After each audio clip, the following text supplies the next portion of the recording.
Oh, sorry about that. I just want to let everyone know that we are live now, and we have about 2 minutes to go. Nice admission for the public there, folks. Very much, Nina, and again, members of council, we got about 2 minutes before I will officially call this meeting to order.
Members of council, ladies and gentlemen, the clerk advises me that it is now 7 o'clock, so I will call this council meeting to order on November the 16th, 2020. And again, I'm here in the committee room of the town hall, socially distanced with the CEO and the clerk. So with that, we'll get underway.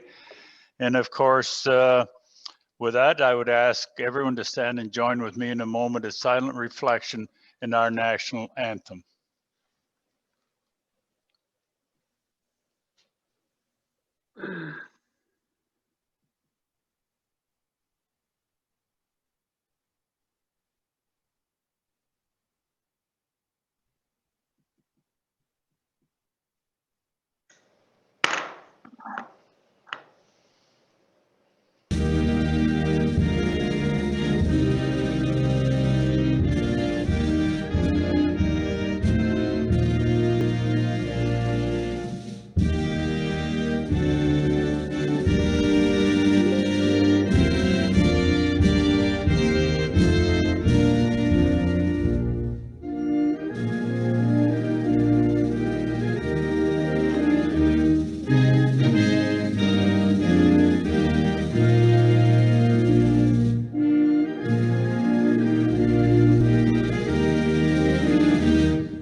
Thank you very much, Madam Clerk. I know that you have some announcements and or amendments dealing with tonight's agenda. Madam Clerk, go ahead. Thank you. So 2 announcements. The first announcement is that a revised agenda was circulated and posted on the town's website on Friday, November 13th, which included the addition of 4 registered delegations regarding Staff Report Comms 00720 and a revision to Bylaw 92/2020. The second announcement is related to the public meeting scheduled for this council agenda. So later in the agenda, we will have 3 statutory public meetings under the Planning Act. The first is a proposed official plan amendment and zoning bylaw amendment by Milton Main Street Homes Limited for lands known as 555 Bessborough Drive. The second is a proposed amendment to the zoning bylaw by Gulfbeck Development Inc. for lands located south of Whitlock Avenue, east of Claridge Court, and west of Regional Road 25. And the third is a proposed plan of subdivision, local official plan amendment, and zoning bylaw amendment by OPG Dairy Green Inc., Oxford Properties, and Brant Haven Fifth Line Inc. for lands known as 06390 to 6400 and 6548 Fifth Line. During the course of the live meeting, members of the public who wish to speak at one of these public meetings can connect via phone only by dialing the dedicated phone number 1-866-511-0021, or they can email townclerk@milton.ca. And they'll be given step-by-step instructions on how to enter and participate in the meeting via phone. Staff will work to assist each of the callers for these public meetings, and will start and end each of the calls in order they're received. These instructions will be provided again at the point in the agenda for public meetings. The previously noted phone number and email address to connect with our staff to arrange to speak will be scrolling across the live stream video at that point in the agenda. Thank you. Madam Clerk, members of council, are there any questions with regards to those announcements? Not seeing any clarification needed. So, Madam Clerk, thank you very much. Members of council, has any member of council a disclosure at this point in the meeting? I'm not seeing any disclosure. So, Madam Clerk, we will proceed. Have a resolution moved by Councillor Chandler and seconded by Councillor Malbeuf, and be it resolved the consent items numbers 1 to 5 be approved. Members of council, is there anyone that any member wishes pulled out separately? And I see Councillor Chandler would like number 3 pulled out. Any other member of council want to pull any one of these items out? Seeing no more, Councillor Chandler, go ahead, please, on 3. Thanks, Your Worship. My questions of Glenn. First of all, I just want to say, Glenn, this is a great report, and I really appreciate a couple things that are in it. One, you make very clear that the current financial situation is very fluid, and that we may not know until the end of the year kind of where we rest by the end of the year. I appreciate that. And I also appreciate some of the other details with respect to the puts and takes in terms of savings and expenses, etc. I had a couple of questions, Your Worship. The first question, around the surplus, $2 million potentially. Again, very fluid situation, may not happen. Is it possible to consider a surplus that would be closer to $500,000 or $1 million as opposed to $2 million? Simply because I think we can anticipate that the first half of 2021 is going to be much like 2020. And we may need those dollars to assist us with our 2021 budget. Glenn? Sure, and through the, thank you, Mayor, and through the Mayor. Agree with your points. There is a lot of uncertainty and we will have challenges next year. Certainly with respect to the surplus and how it's used, that's exactly what we'd be suggesting to council as we get closer to year end, that any of those additional funds that we may be able to generate this year are returned to something like a stabilization reserve specifically so that they'll be available to council to use in 2021 as needed. What we're showing at this stage, and the reason why it shows as a $2 million surplus, is we've incorporated the assumption that we will try to utilize as much of the federal and provincial funding to offset directly related COVID impacts as we can, just out of somewhat a concern of not knowing from a timing perspective or in terms of mitigation how much further opportunity we'll have next year given the program criteria. We do think it's in the town's best interest to try to use that funding first where possible and where it's within the guidelines for those programs. But to your main point concern, I agree, and I think that's exactly what is showing right now as a surplus could be left available for councils, available to council for 2021. Thanks, Glenn. Yeah, thank you, Glenn. Thank you, Your Worship. My second, it's not really a question, it's just a comment, and perhaps, you know, Your Worship yourself or Councillor Best or Councillor Malbeuf may also want to comment, and it's around the lottery funds and their use. And when we established the lottery funds, basically it was to be used for capital purposes only, so that we wouldn't rely on it from an operating standpoint. But even further, it really wasn't even to be considered as funds that would be ongoing year over year because things happen. It was, I don't want to say it was a gift, but it was close to a gift. Most certainly. I mean, there's negotiation to get there, but there's never any guarantee. And we've seen, for example, through the McGuinty government, this fund was in question, and certainly we saw some issues with Mohawk and the raceway industry in Ontario as a result of the government wanting more revenue. And so it is always something potentially that we could lose. And I'm just a little bit concerned about how we may have characterized it in this report. And all I'm saying is, let's be really thoughtful about how we characterize that fund, because it's not guaranteed. I think, Councillor Challoner, if I couldn't, I think your observations is bang right on there, and Glenn might want to in just a moment comment on that. But Councillor Best and Councillor Melboof and myself, of course, been around for a day or two dealing with this off and on now, and you're absolutely right. Who knows where we're going in the future with this there. So I'm not sure, Councillor Best, Councillor Melboof, if either one of you have any comments, observations, and or opinions on Councillor Challoner's comments. Councillor Best? Yes, Your Worship, I agree with Councillor Challoner, and I appreciate all the work that Glenn and his staff have done. But we have to look at this as something that is a capital works, effort, and especially with the money that we put into the hospital as well through this fund. We have to be very careful, especially with the closure now with the red zone. We have to make sure that we're not depending on this. And I understand that staff are working on other proposals for 2021 to make sure that we have enough stability in these funds, that if we do have a miss, which could, we don't know how long this is going to be shut down like this, that we don't have to be dependent on the slot fund. Councillor Melboof, have you any further to add?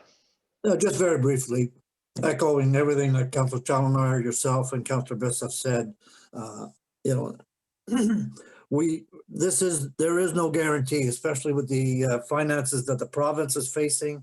We can see, there's chances that we could lose this, and I'm happy to see the way the report is written.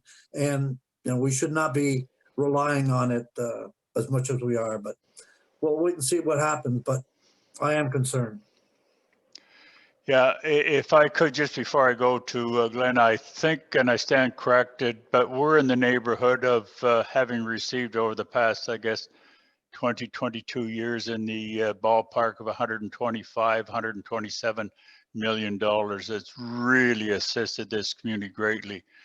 Not only the present day council, but councils of the past have altered some of that as well. And I know Councillor Best has alluded to the hospital, and I personally have no qualms about that. But as an example, I don't know exactly where it sits right now, but we started out with a community fund of $500,000. I think it's down somewhere in the neighborhood of 300,000 or 250,000 now, that's given out to different groups and organizations there now. So we have, in our wisdom, when I say we, majority of council, in our wisdom or the lack thereof, have tinkered with some of it, but not in my opinion to any great degree. So Glenn, I'm going to go over to you to use your crystal ball, I think, addressing Councillor Challoner's observations, and then I'll get back to Councillor Challoner. Sure, and it is a very fair point and a good point. In our 10-year financial planning, when we look at our capital program, and this is, I think, to the councillor's point, we have built in within the 10-year plan an assumption of continuance of the OLG funding as a revenue stream based on what we've seen over the last 20 years and best information. What we've also done, though, within that is there's generally a lag from the time it's received to the time it's applied to capital projects, which is why when we saw the shortfall this year, we haven't had discussions about having to take approved projects and put a stop to them at this stage, because we haven't committed the funding that we hadn't received yet. It's also the same reason when we bring the 2021 budget forward shortly, you'll see that we still have some funding that's been accumulated, that we're not relying on future revenues, that we'll be able to continue some investment in 2021 as well. But absolutely, it is something that we need to be mindful of, that even though we've built the 10-year plan on that, we may need to at different points adjust based on the changing revenue. And just on the point of capital versus operating, and Mayor, I think you've already touched on it as well as Councillor Best. There are those two operating related uses that we currently have, one being community fund, and you had it right on at 250,000. And the second being support for the debt charges for the hospital debt charge payments. That's the other area in the operating budget where we do apply the OLG funding today. So with that, I'll turn it back to you. Thank you. Yeah, thank you very much, Glenn. Again, the money that we're spending now in 2020 is the revenues that we would have received from OLG and our portion of it for the year 2019. Now, and I'm well aware that there will be a small portion for 2020 that will be applied in 2021, and that'll be from January the 1st until middle of March. So it won't be anywhere near the revenues that we've received in the past. So for everybody's information, so it'll be slim pickings this year. Councillor Chandler, back over to you. That was it, Your Worship. Thank you, and thanks to the other councillors for their perspective on this particular matter. Appreciate it. Yeah, thank you very much. Is there any other member of council anything further on item number 3? I'm not seeing any, so I will assume that majority of you are in favor of the approval of these 5 items, unless I see somebody's hand that go up that would be opposed. I don't see anyone opposed, so that motion is carried.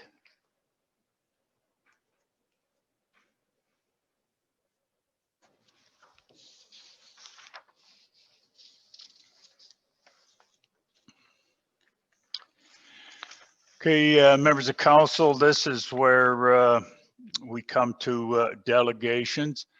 Keeping in mind that I have 4 listed delegations here. And after each one of those individuals have presented, there will be questions of clarification, and I would hope that members of council would be brief on their questions of clarification if needed, keeping in mind that each person has 5 minutes, and the clerk will advise me when the 5 minutes is up.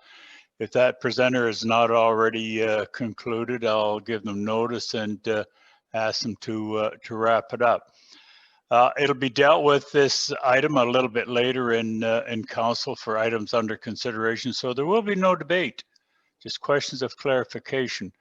And if it is to be clarified by the presenter, I'll suggest it be reasonably brief as well, because I know we can get carried away if we're not careful on clarification. So heads up to everybody, and that includes myself there too, as to how we handle this very important item here. So with that, Nina, if you could bring on the first individual. Now list them out in order: Kim Bradshaw, Marina Hussain, Wendy Roberts, and Michelle Nassar, in that order, and they'll be the 4 listed delegations on the climate change portfolio. So Nina, if you would please.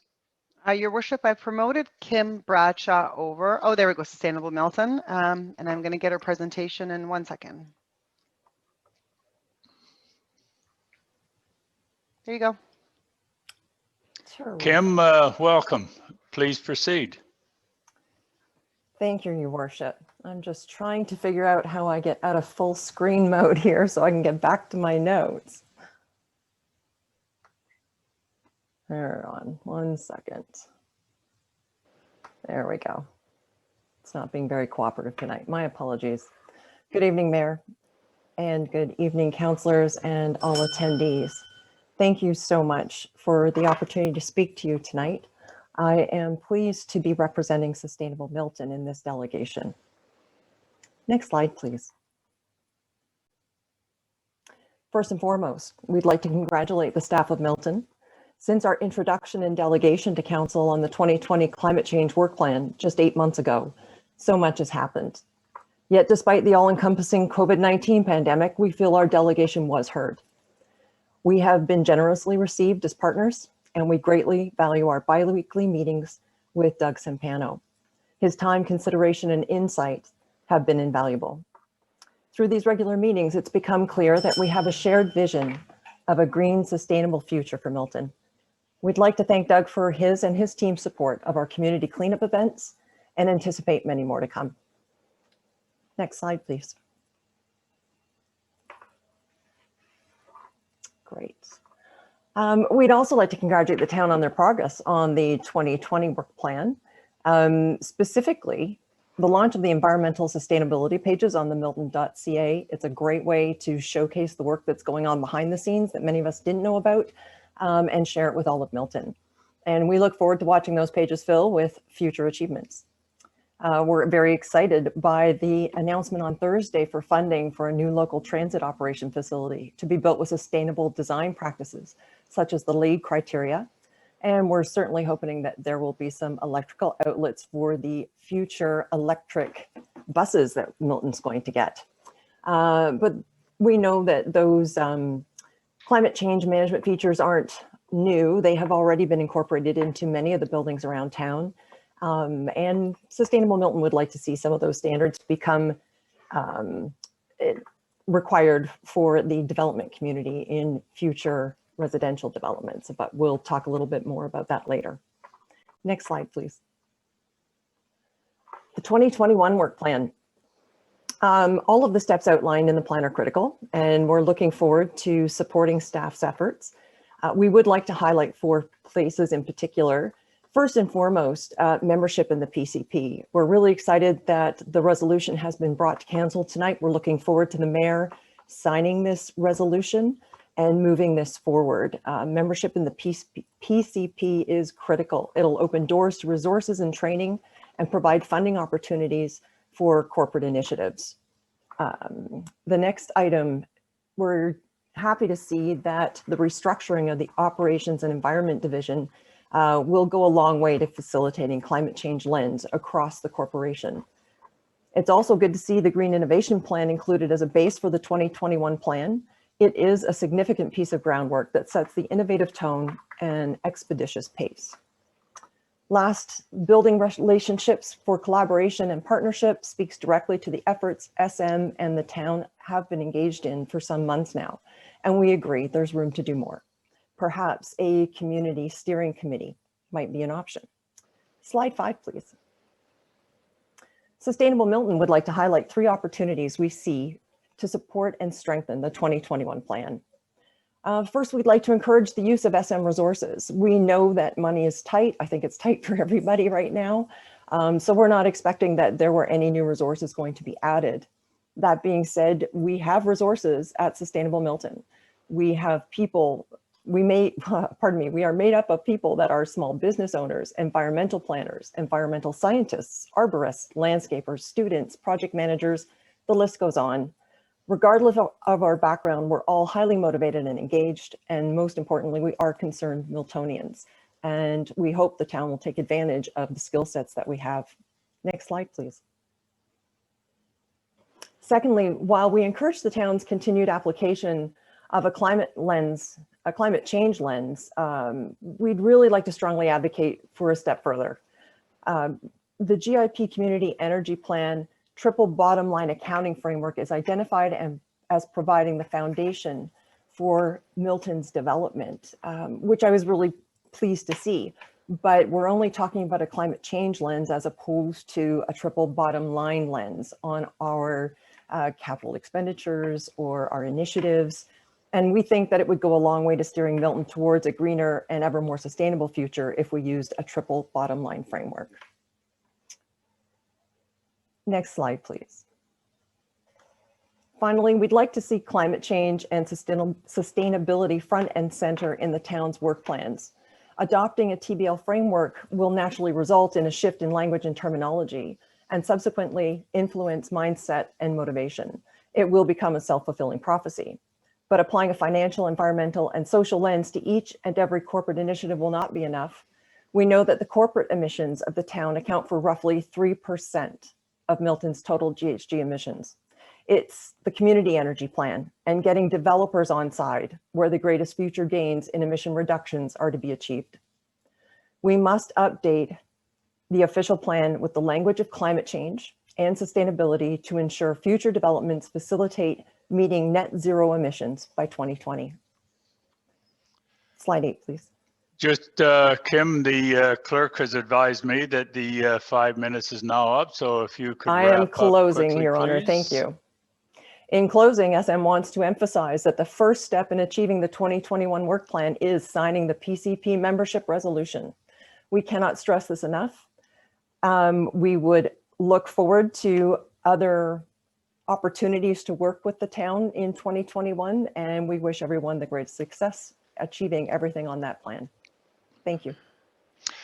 And I thank you very much. If you would just remain there for a moment, I'll determine if any member of council has any questions of clarification. Councillor Tesser-Dirksen. Thank you, Mr. Mayor, and thank you, Kim. Just some clarification on something you mentioned about, I think it was a steering group or steering committee.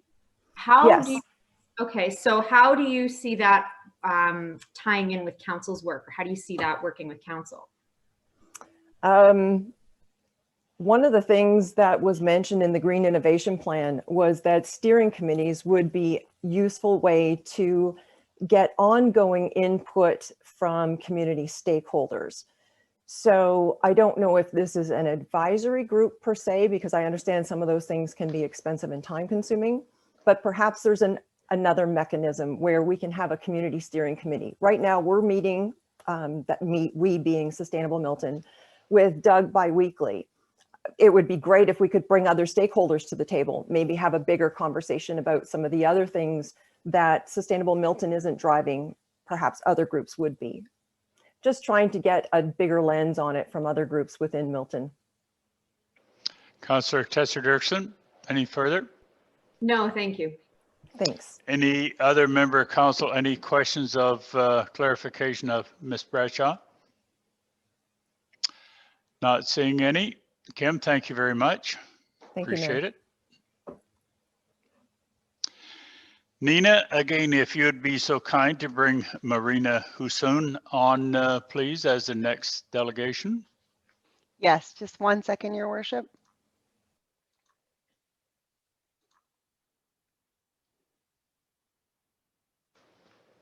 Okay, Marina is being promoted over. She should be joining shortly.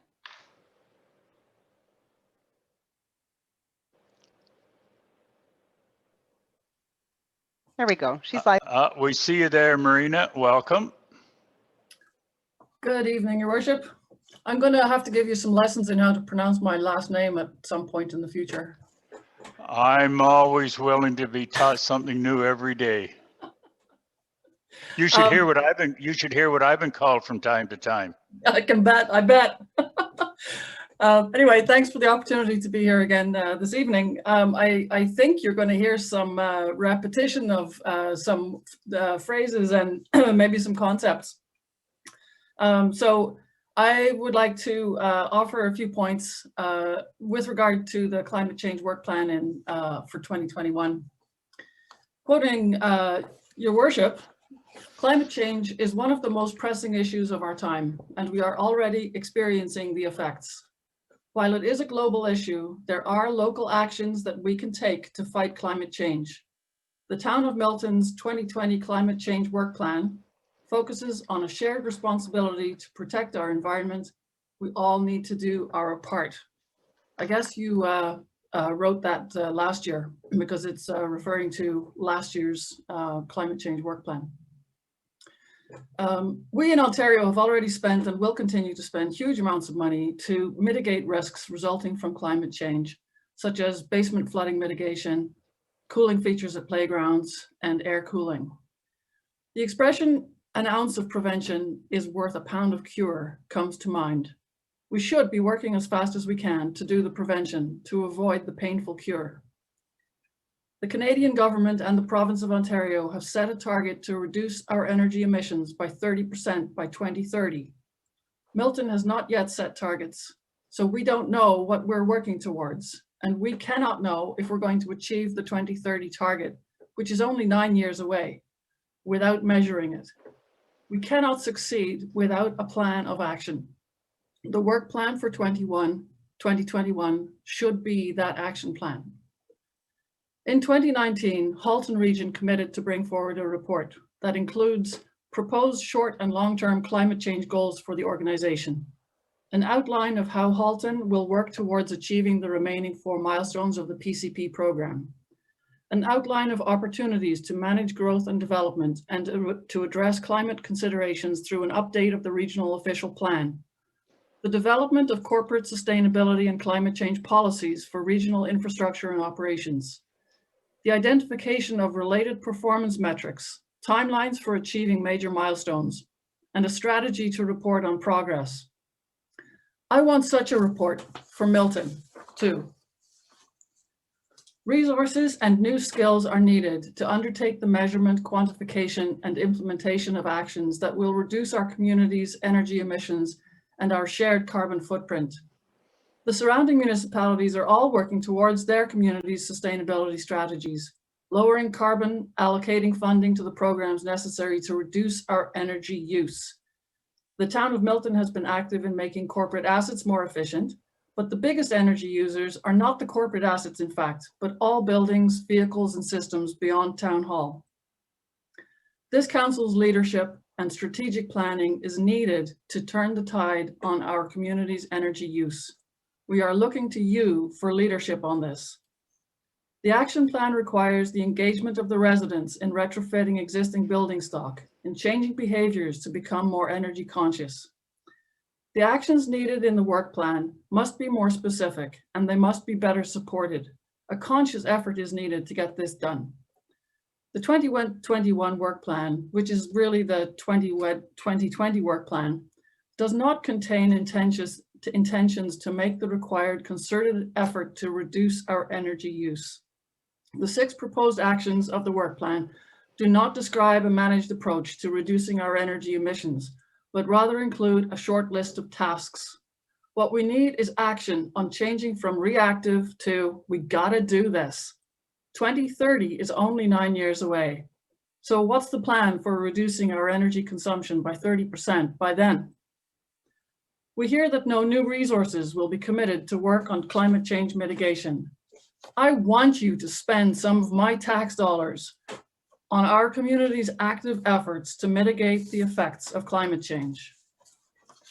In the report, there's a commentary about as resources allow. Please change those words to with resources as required. Please initiate a community task force to work with council in the implementation of Milton's program, which hasn't yet been floated, but what I'm proposing is a residential energy retrofit program. Please add to the work plan the creation of a green, meaning energy efficient and environmentally friendly, site development and building performance standards that will be the basis for development related improvements in line with our climate change commitments. And if I can be helpful in facilitating any of these initiatives, I'd be happy to help. Thank you. Rita, thank you very much for that excellent presentation there. Members of council, are there any questions of clarification to Marina in her presentation? I think that was pretty clear to all of us, Marina. I don't have any questions of clarification, so I thank you very much. All right, you're welcome. Okay, Nina, if you would be so kind, please to bring on the next delegation, Wendy Roberts.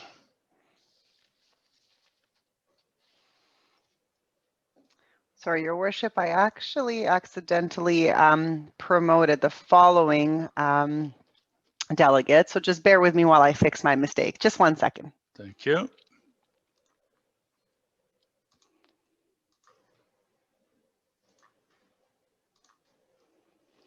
Okay, so Ms. Roberts should be joining us shortly. There she is, and there we go. Hi, Ms. Roberts. Hello, how are you? Good. So we hear you, and I have your presentation started, so you'll just have to prompt me when to go through the slides.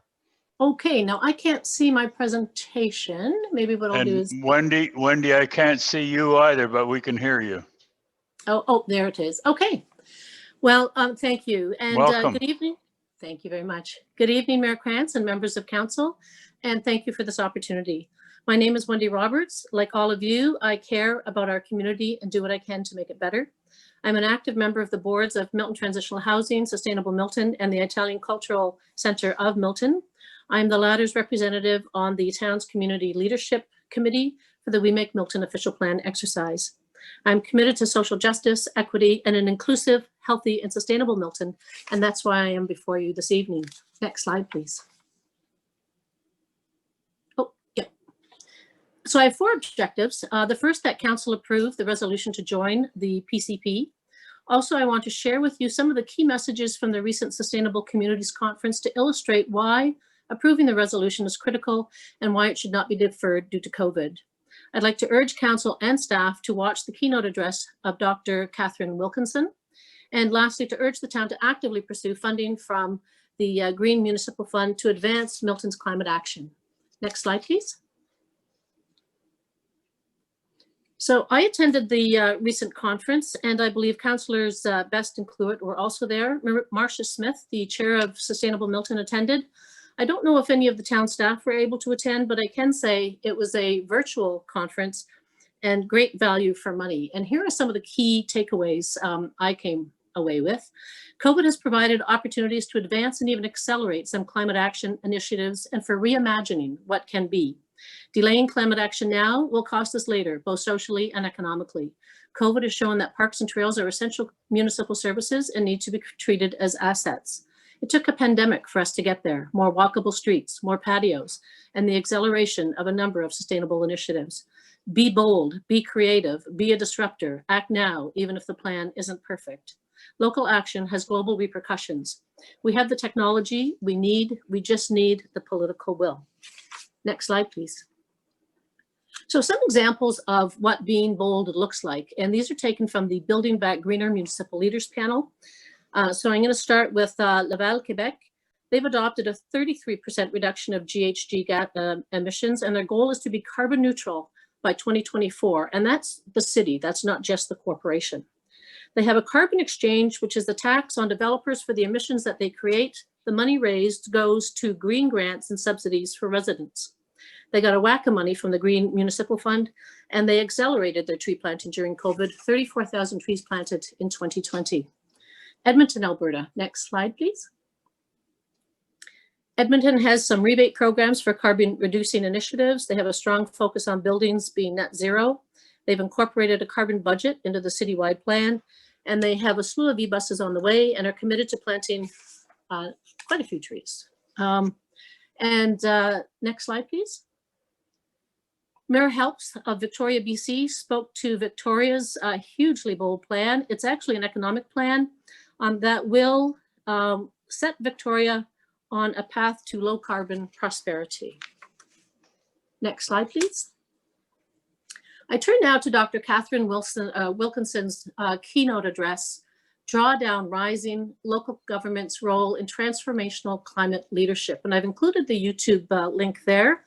If you take nothing else from my delegation, please take this and watch the keynote. It is a riveting, brilliant, easy to follow primer on climate action and how municipal transformative leadership is key. So I'm going to just highlight 2 messages from her keynote. Next slide, please. And the first of those is transformational climate leadership is where possibility lives. She delves into what this is and why it is important. She identifies 4 characteristics that anchor transformational climate leadership.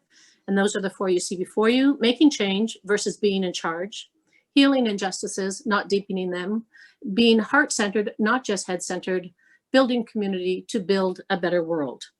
And I'm not going to have time. I won't be able to do it justice here. But again, I've indicated there where on the video this particular piece starts. Next slide, please. And then the second piece I want to mention is the global return on global sustainable investments. And that's, quote from her, astronomical. And Project Drawdown has done the math. And what Dr. Wilkinson says is, I hope our work fundamentally debunks the economy versus environment myth, because there is no economy without the planet. The return on investment is incredibly compelling, and actually climate solutions are an incredible pathway to a vibrant and thriving future. Next slide, please. And I'm going to skip this other than to say that the fund is much bigger and what is funded has been expanded. And I encourage the town to access those funds. Next slide, please.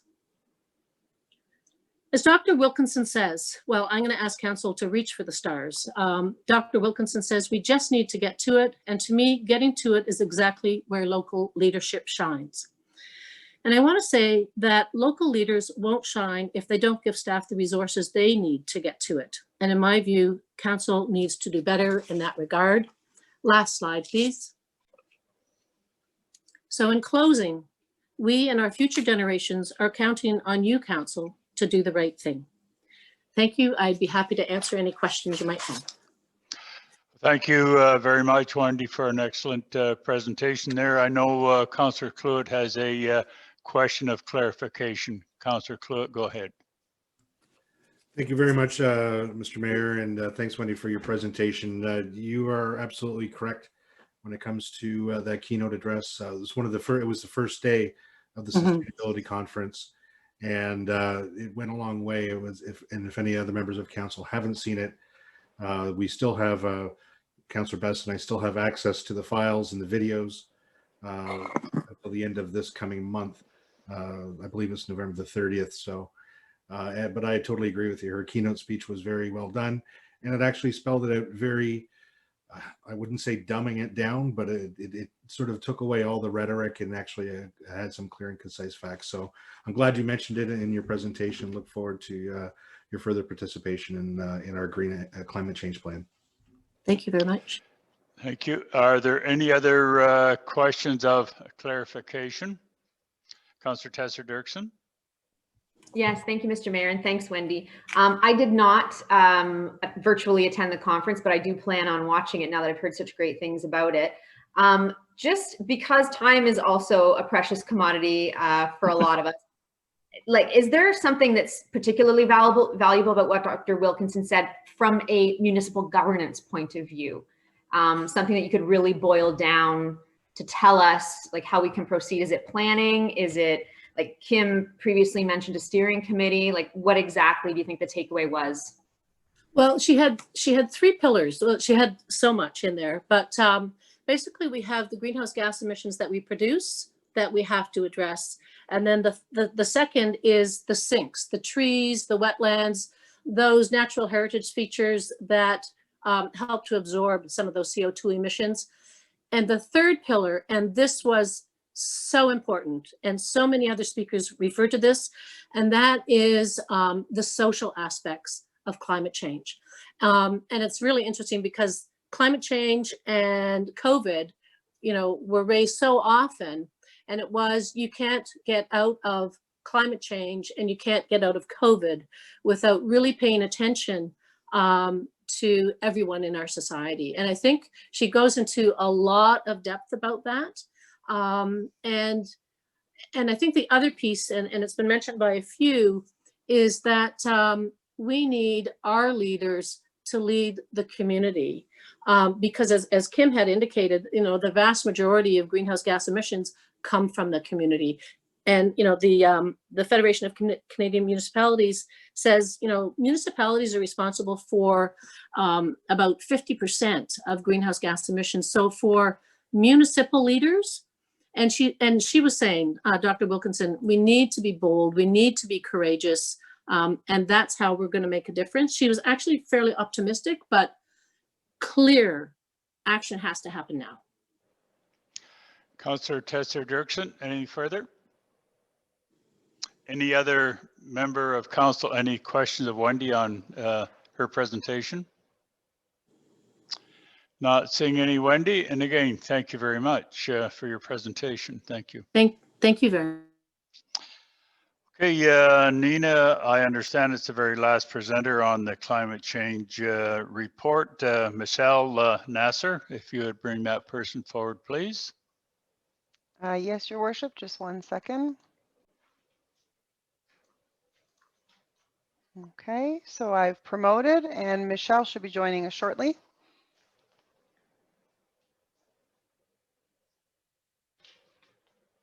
Okay, Michelle, you just have to turn on your sound and your video.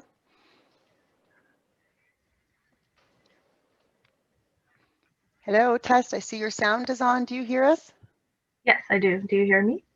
Yes, perfect. We hear you now. We can hear you, Michelle, but we can't see you yet. That's okay. My submission is via audio only. Okay, very good. Thank you. Welcome. Please proceed. Good evening, Your Worship and council members. This is my first time delegating via audio, second time delegating via written, and I appreciate the opportunity to do this today. I want to take a moment to introduce myself. My name is Michelle Nasir. I grew up in a small French hamlet outside of Ottawa, and my family moved to Milton when I joined the School of Planning at the University of Waterloo. I have called Milton my home base for almost 2 decades, while I have been a land use planner by profession. As most of you are probably quite aware, it's not an easy task to become a professional land use planner. Working in the public sphere entails being held to a much higher standard than most other professions. So my delegation tonight is not only as a Milton resident, but as a member of the Canadian Institute of Planners and a registered professional planner with the Ontario Professional Planners Institute. Please bear this in mind as I go through my delegation, as it comes from a position of someone who has worked for over a decade in the Arctic, dealing with the direct and indirect potential for impacts of climate change, and as someone who has worked extensively with climate scientists, environmental planners and engineers, GIS specialists, ecologists, biologists, and many other professionals that are under the umbrella of sustainability in developing land use planning policies and directives. And now I'm before you to add that context to the work being done in our fair town. I would first like to congratulate town staff for undertaking the work of including climate change within their work planning efforts while under considerable COVID-19 restrictions. I appreciate the staff recommendation to council regarding signing the FCM ICLEI resolution to join the Partners for Climate Protection program. The PCP program is a great step in addressing the climate emergency the town declared on July 22nd, 2019. Since the declaration of a climate emergency, town staff have worked tirelessly to build relationships with relevant community holders, as well as incorporating the Green Innovation Plan effectively. Town staff have worked to realign 3 divisions within the Community Services Department, resulting in the creation of the Facilities, Operations and Environment Division, which includes overseeing many of the portfolios that impact climate change. These efforts must be applauded, but most importantly, this work should be supported wholeheartedly by Town Council. This is the time for Council to allocate the necessary resources to help staff identify areas for even further improvement, and where required, provide financial support to the initiatives that they have identified. Town staff have been doing incredible work on the We Make Milton official plan project, and their efforts need to be supported by building even more capacity within their processes so that they can continue to deliver with great success. This is also where the council can provide staff with financial considerations and budgetary support. In the resolution from July 22nd, 2019, the addition of a sustainability and energy management position was expected to be included. Due to a subsequent notice of motion, my apologies, the deferment of this budgetary consideration must once more be at the forefront. As we have seen with the unforeseen circumstances surrounding a pandemic, the role of a sustainability and energy management position would have been successful in not only addressing the concerns regarding the potential for impacts of climate change on Milton, but would have also helped build capacity for environmental planning and environmental management. This includes emergency response preparedness, prevention, mitigation, and recovery. Now is the time to consider once more, with added hindsight of experience, that a dedicated sustainability and energy management role would not only help build capacity, but also decrease the burden on staff for activities that they have to allocate multiple internal resources to. The town of Milton is truly blessed to have a talented, credible, and hardworking group of town staff that go above and beyond in ensuring that the work they do benefits its residents. The work town staff have done since the climate emergency was declared in terms of climate change mitigation efforts should be further identified, recorded, and reported. This record should be publicly shared to help increase awareness within Milton of the work that is being done in the context of climate change. These efforts to showcase the work of town staff will go a long way in increasing engagement within the public consultation process for various other activities the town undertakes.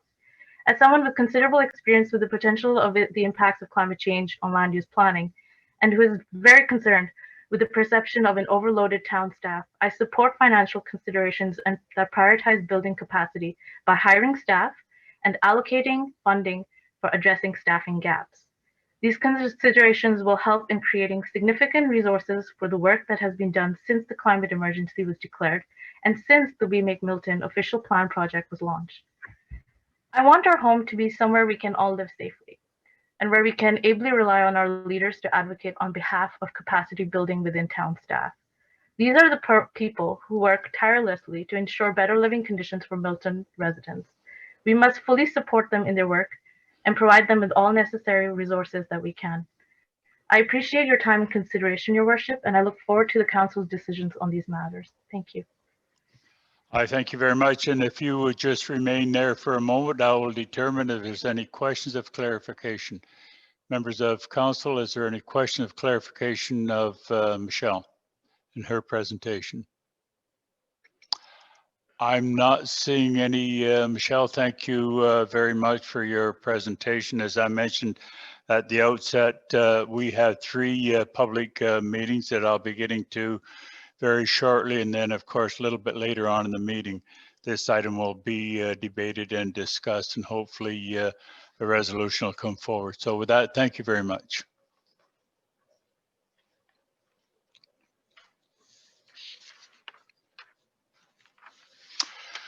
Okay, members of council, getting back to the agenda under the heading of public meeting. The very first item is, and I'll refer to it, report 045-20, and it'll be referred to as the zoning amendment by Milton Main Street Homes Limited for lands known as 555 Beesborough Drive. And with that, Madam Clerk, I know that there's a process that we have to and should go through dealing with each one of these separately. So Madam Clerk, go ahead.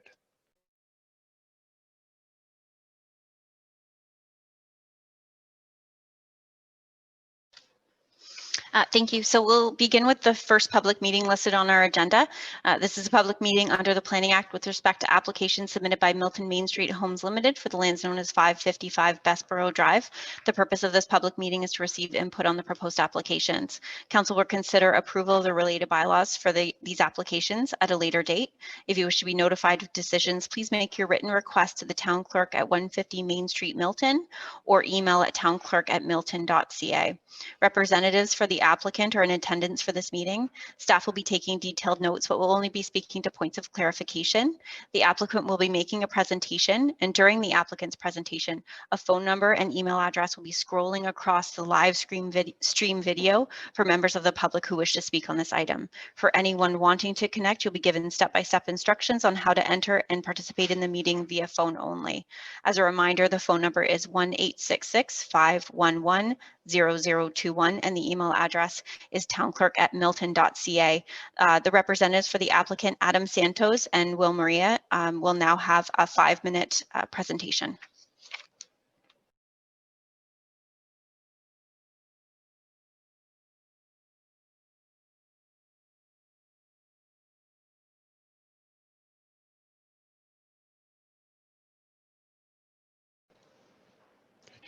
To the presenters, if you're ready, please go ahead.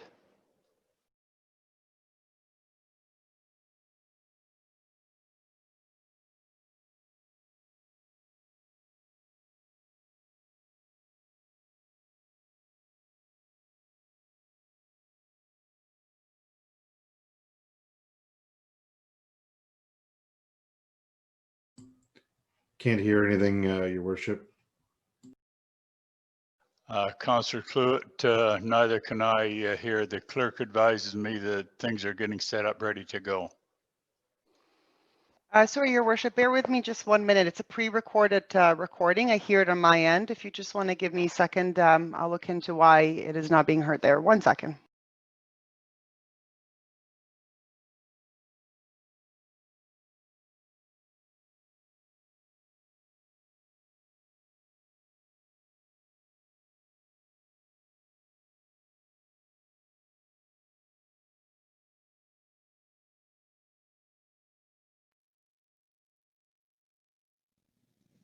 Good evening, Mr. Mayor, councilors, staff, members of the public. My name is Adam Santos, a planner from Weston Consulting, here tonight representing Main Street Milton Homes Limited, the owner of the lands located at the northeast corner of Louis Saint Laurent and Tremaine Road, municipally known as 555 Bessborough Drive. Tonight I will provide a brief presentation of the proposed development and the supporting applications for official plan and zoning bylaw amendment. The subject property is currently vacant and remains one of the last undeveloped blocks from the subdivision abutting these lands. The site contains a lot area of 1.59 hectares with frontages onto Tremaine and Louis Saint Laurent. Abutting these lands to the south and west are generally undeveloped agricultural parcels of land, with the velodrome located off to the west. Abutting the lands to the north and the east is the recently completed residential subdivision, which are primarily comprised of semis and single-family dwellings. The Town of Milton's official plan designates these lands as residential office area. Within this land use designation, high-rise residential uses are permitted, including apartments, mixed-use buildings, offices, and local commercial. In terms of density, a minimum of 85 units per hectare and a maximum of 150 units per hectare are permitted. This land use category permits building heights at a maximum of 8 stories. The subject property is located within the Sherwood Survey Secondary Plan area and also designated residential office area. This secondary plan and land use category permit building heights of 4 stories with the usage of medium residential uses and commercial such as townhome dwellings, office uses, and local commercial. This land use designation permits a minimum density target of 50 units per hectare, whereas here tonight we have proposed 57 units per hectare. An official plan amendment is required to allow these lands to be developed entirely for residential uses, and secondly, to permit a density of 57 units per hectare at this site. The Town of Milton zoning bylaw zones these lands as residential medium density 2, subject to a holding provision H1. This holding provision speaks to the requirements of adequate servicing capacity. This is currently being reviewed by the Region of Halton at this time. The existing zone category was originally approved in 2012 in association with the abutting subdivision to the north and east. As of right, the residential medium density 2 zone category permits the following uses: townhomes, apartments, quadruplex, and triplex dwellings. A formal zoning bylaw amendment application is required to introduce site-specific standards to facilitate the proposed development, which contemplates freehold townhome units fronted onto private condominium roads. The proposed development here tonight includes 90 townhome units, 38 of which intend to be dual frontage units with frontages onto Louis Saint Laurent, Tremaine, and the private condo road, 14 traditional street townhome units, which are identified in yellow, and 38 back-to-back townhome units, identified in purple.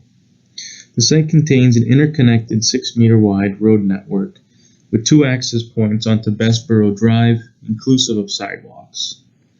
As a whole, the site provides a parking supply of 205 spaces, which in fact is greater than the zoning bylaw's parking requirements. We have 2 spaces per unit, one in the driveway, one in the garage, and 25 spaces located at grade at 2 central locations for the intent of visitor parking. The proposal here tonight intends to foster a public realm enhancement, specifically at the corner of Tremaine and Louis Saint Laurent. The dual-fronted townhomes along these major arterials have been situated in a manner which will frame the existing street edge, providing a greater sense of place. Materiality for this site has been strongly influenced by the existing neighborhood. We have tried to incorporate reflective materials used throughout the neighborhood with the intention of utilizing brick masonry and veneer. Supporting our applications was the submission of a traffic impact study. The study reviewed the existing traffic conditions the anticipated traffic generation from our site, and our development as a whole from a site functionality perspective. The study concluded with recommendations anticipating that site traffic from our site and our proposed development is anticipated to have nominal impacts on the existing traffic volumes and operations in the area. And further, through a site circulation analysis, it was confirmed that the site will be adequate to provide suitable access for passenger, garbage, and emergency vehicles. This concludes our presentation this evening. We look forward to continue working with staff to perfecting this application. At this point, we're happy to answer any questions. Thank you. Thank you very much, sir. With that, now I have Councillor Ali, and I know that this is a public meeting, and I'm going to go to the clerk in just a few moments to see if there's any other ones standing in the wings wanting to address this item. But Councillor Ali, I thought maybe it's appropriate that I go to you with the presenters. You might have questions of clarification. So with that, Councillor Ali, go ahead. Thank you, Your Worship. Thank you so much for the presentation, Mr. Santos. I have a question that came in from a resident, and what the resident wanted to know is that it's okay that we want to rezone it to medium density use, but does that allow you to perhaps later come in and say, we're changing this and we're going to do a 4-story building here? Mr. Sanders, go ahead, sir. Through you, Mr. Mayor. Thank you, Councillor Ali, for that question. As a point of clarification, the lands are currently zoned for medium density. They're currently zoned for townhome dwellings. The purpose of our application is not to seek a different built form or a greater built form. Rather, it's to implement condominium standards. Thank you. That answers my question. Sorry, Your Worship. I just wanted to point out that we have a very similar dwelling formation on 1000 Asselton, which is where Liederman Drive and Bronte Street intersect. And what I hear from the residents of that condominium, townhouse condominium, is that they really are worried about the lack of parking space. So my recommendation is that please give some extra exception to parking spaces. I think 25 is not enough. You need more. Parking is a huge problem in Milton. Okay, that's certainly noted. Are there any other questions of clarification of the presenter? Councillor Chandler? Councillor Chandler, Thanks, go Your ahead. Worship. Yeah, yes, thank you. I had a couple of questions of clarification of the developer, and I guess the first thing is he noted that there's one spot for parking in the garage, one spot for parking in the driveway, and how does he intend to inform potential buyers of the parking spaces that are available for their use?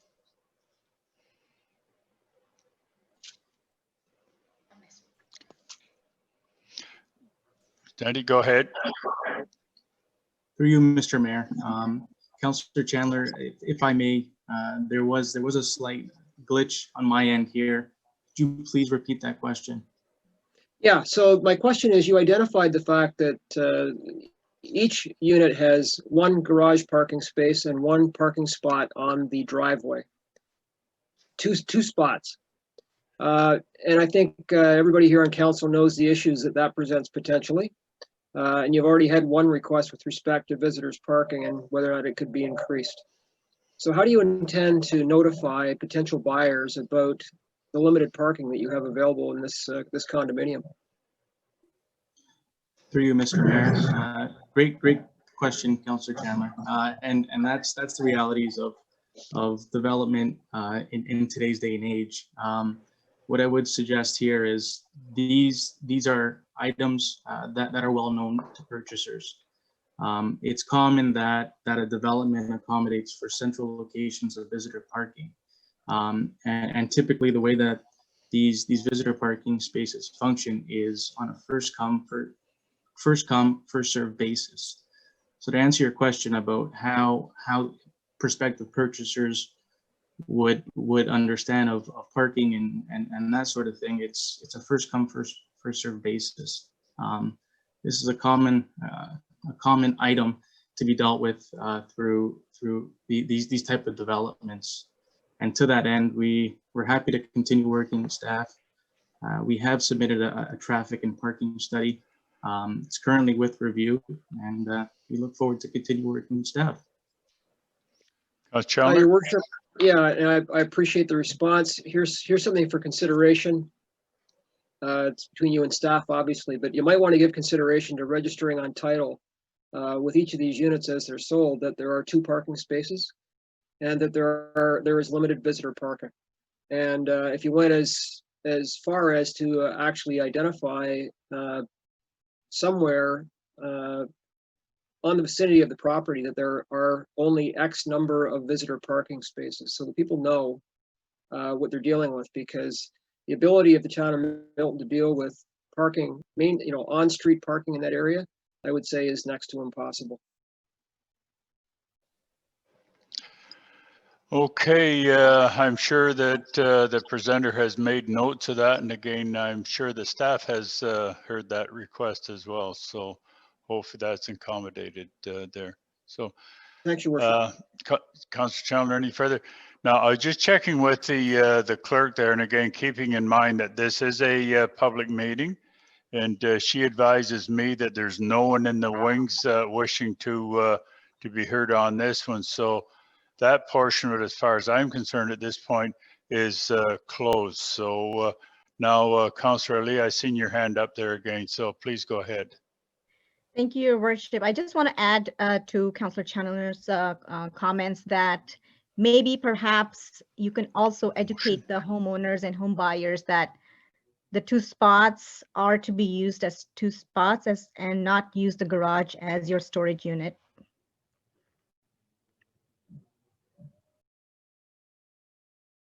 I think that's exactly what Councillor Chandler was alluding to.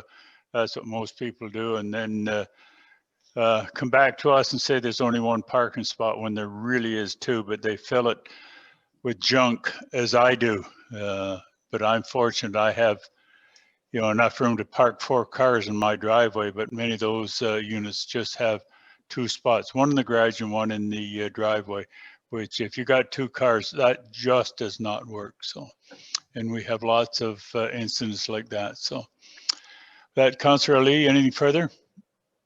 Your Worship, thank you. Just one last point is that the garages are getting very, very tight. It's hard for bigger vehicles to be parked inside. For example, I have a van, a Honda Odyssey. I'm unable to park it in my detached house. So I know it's even tighter for townhomes, and it all comes back to us councillors and our staff who have to deal with all of this. So if developers can just start giving consideration to making the garages wider, so that at least they can open the doors in the garage. Thanks. Point well made.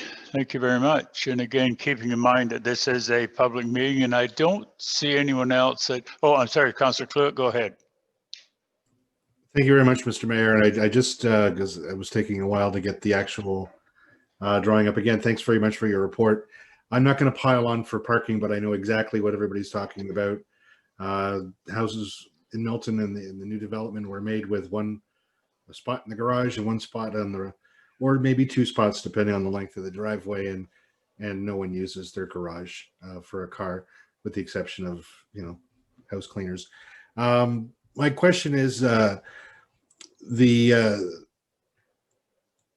looking at this and I'm seeing something almost very similar to Maine and Derry. No, wait, Maine and Thompson.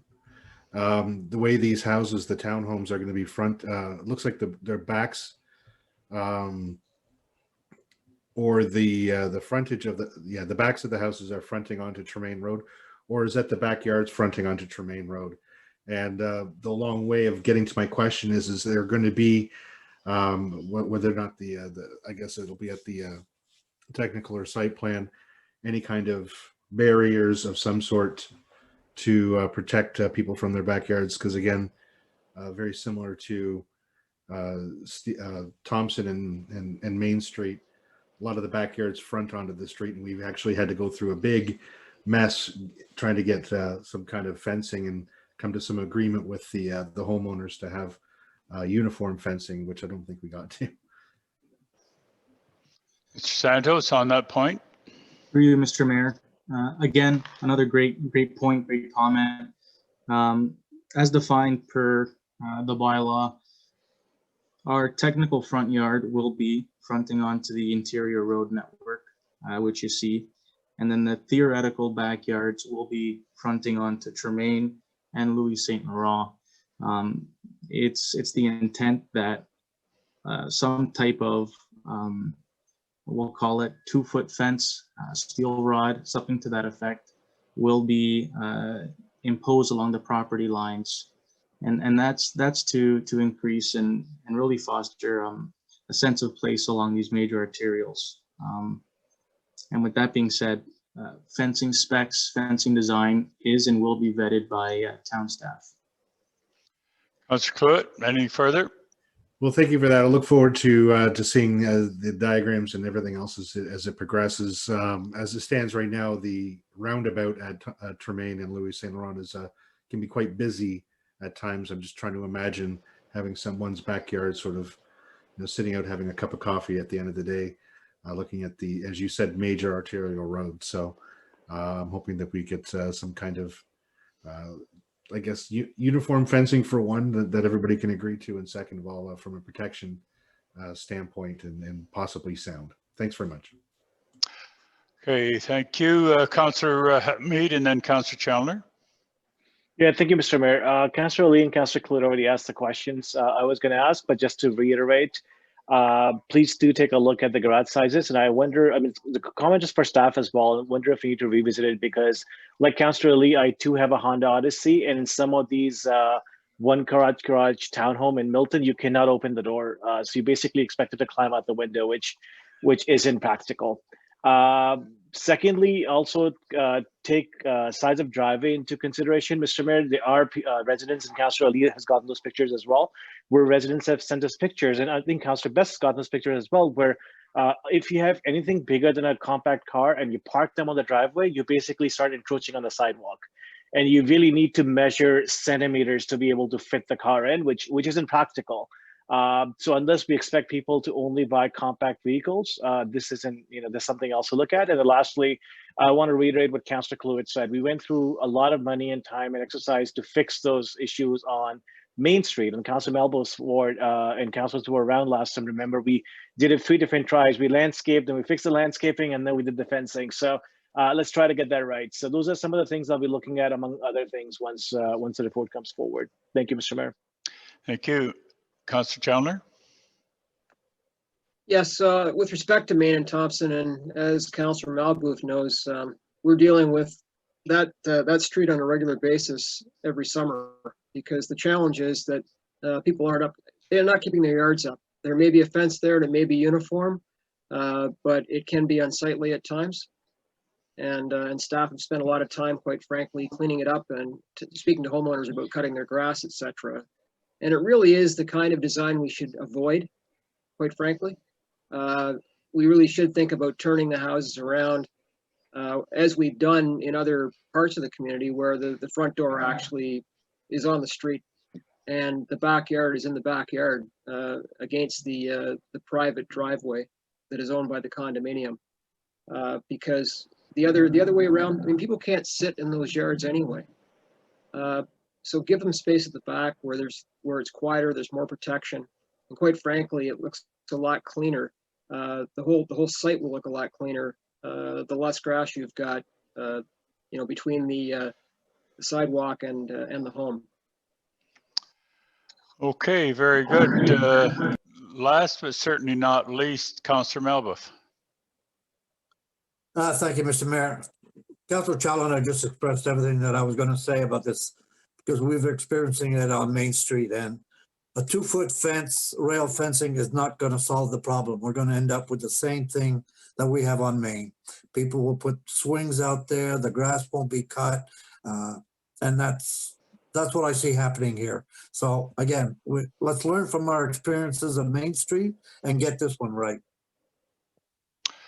Okay, thank you. And I think keeping in mind that this was a public meeting and I allowed this to go a little, as I refer to it, sideways for a few minutes, but I think it was very important on getting these developments right there. So I know that the development community has heard our concerns. I know staff has heard our concerns, and I'm sure it'll be directed in the right way to make sure that we get it right on this one and every other one that comes along as well. So, Mr. Santos, in conclusion, do you have any further to add, seeing that this is a public meeting? Yeah, through you, Mr. Mayor, I'd like to thank everyone for their comments here tonight. We look forward to taking them into consideration and working with staff. I thank you, sir. Members of council, I'll read the resolution. I have a resolution moved by Councillor Challoner and seconded by Councillor Malboof. And be it resolved, the report DS 045-20 be received for information. Is there any questions on this report or this motion? I will assume that it's carried unless I see a hand go up in opposition. I do not see any hands going up, so that motion is carried.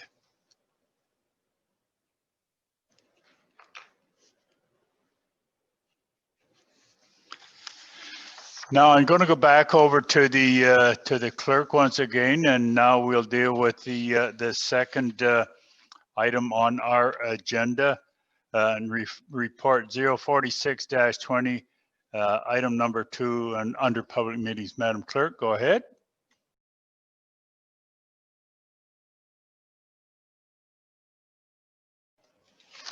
Thank you. So for the second public meeting, this is public meeting under the Planning Act with respect to applications submitted by Gulfbeck Development, Inc. with respect to lands located south of Whitlock Avenue, east of Claridge Court, and west of Wellington Road 25. Council will consider approval of the related bylaws for this application at a later date. If you wish to be notified of decisions, please make a written request to the town clerk at 150 Mary Street, Milton, or email townclerk@milton.ca. Representatives for the applicant are in attendance for this meeting. Staff will be taking detailed notes, but will only speak to points of clarification. The applicant will be presenting, and during this presentation, a phone number and email address will be scrolling across the live stream video for members of the public who wish to speak on this. For anyone wanting to connect, you'll be given step-by-step instructions on how to enter and participate via phone only. As a reminder, the phone number is 1-866-511-0021, and the email address is townclerk@milton.ca. The representative for the applicant, Karen Bennett, will now provide a 5-minute presentation.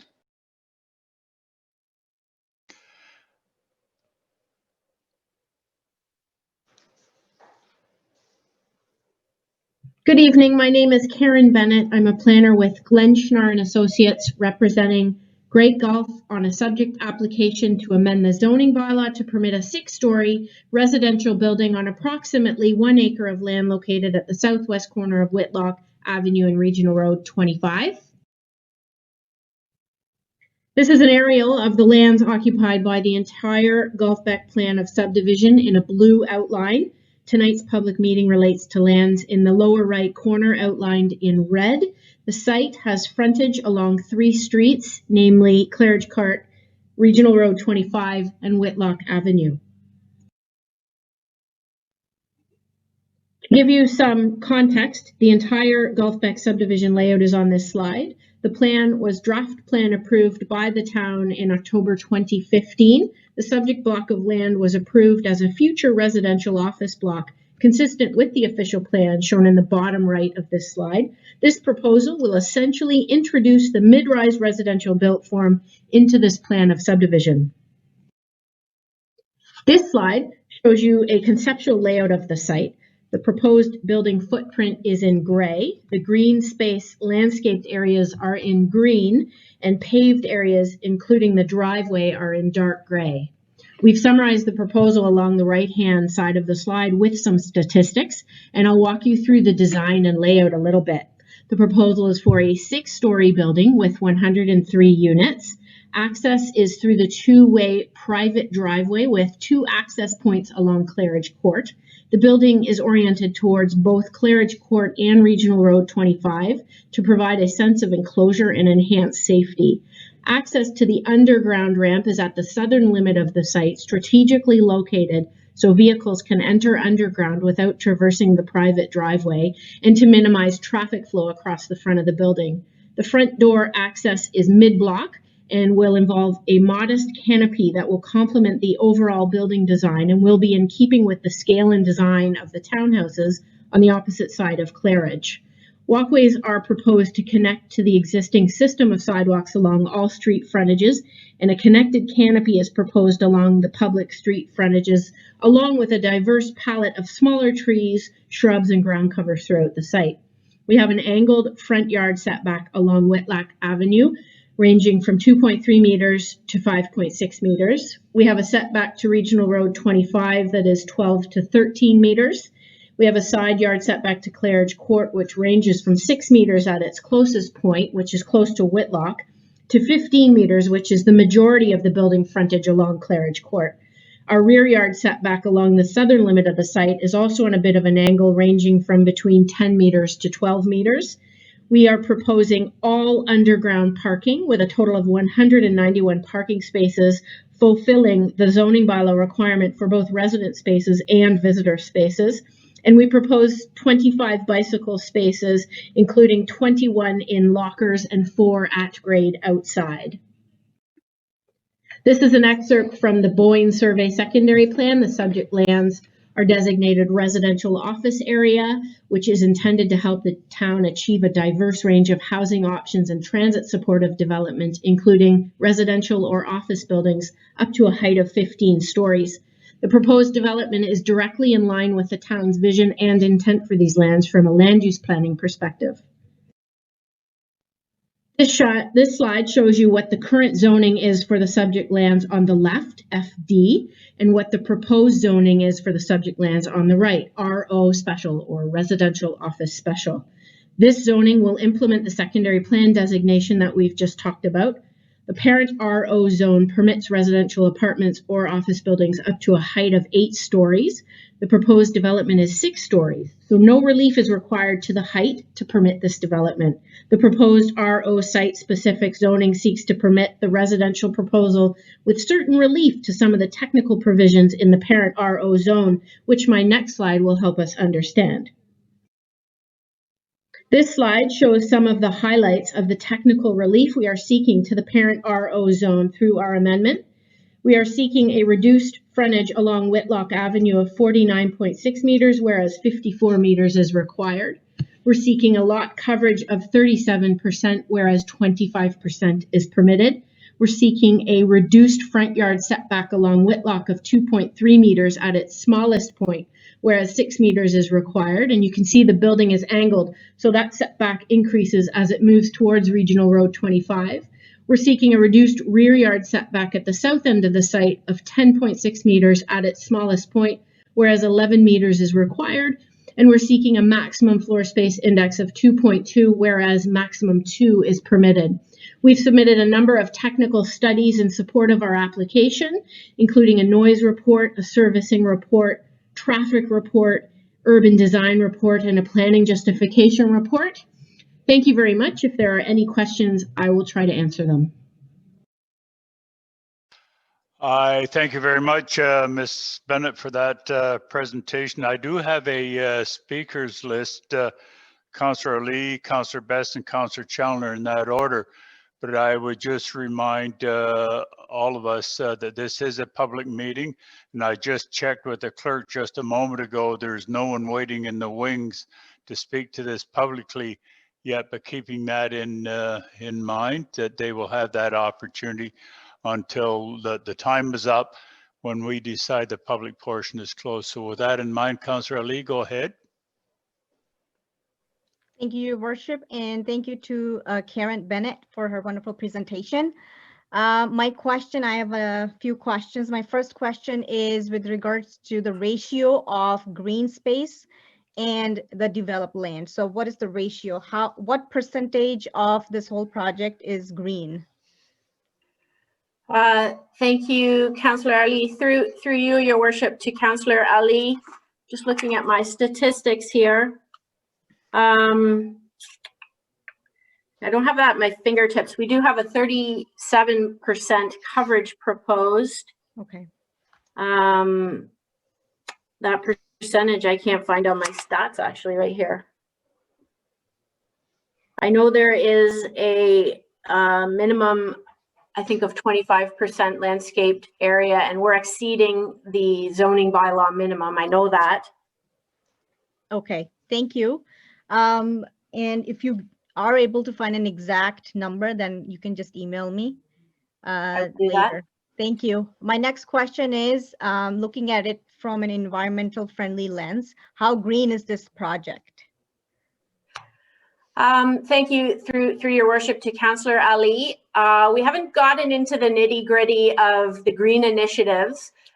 Great Golf is a very reputable builder. They're familiar with all kinds of green initiatives and LID initiatives. And I know those will become part and parcel of the proposal.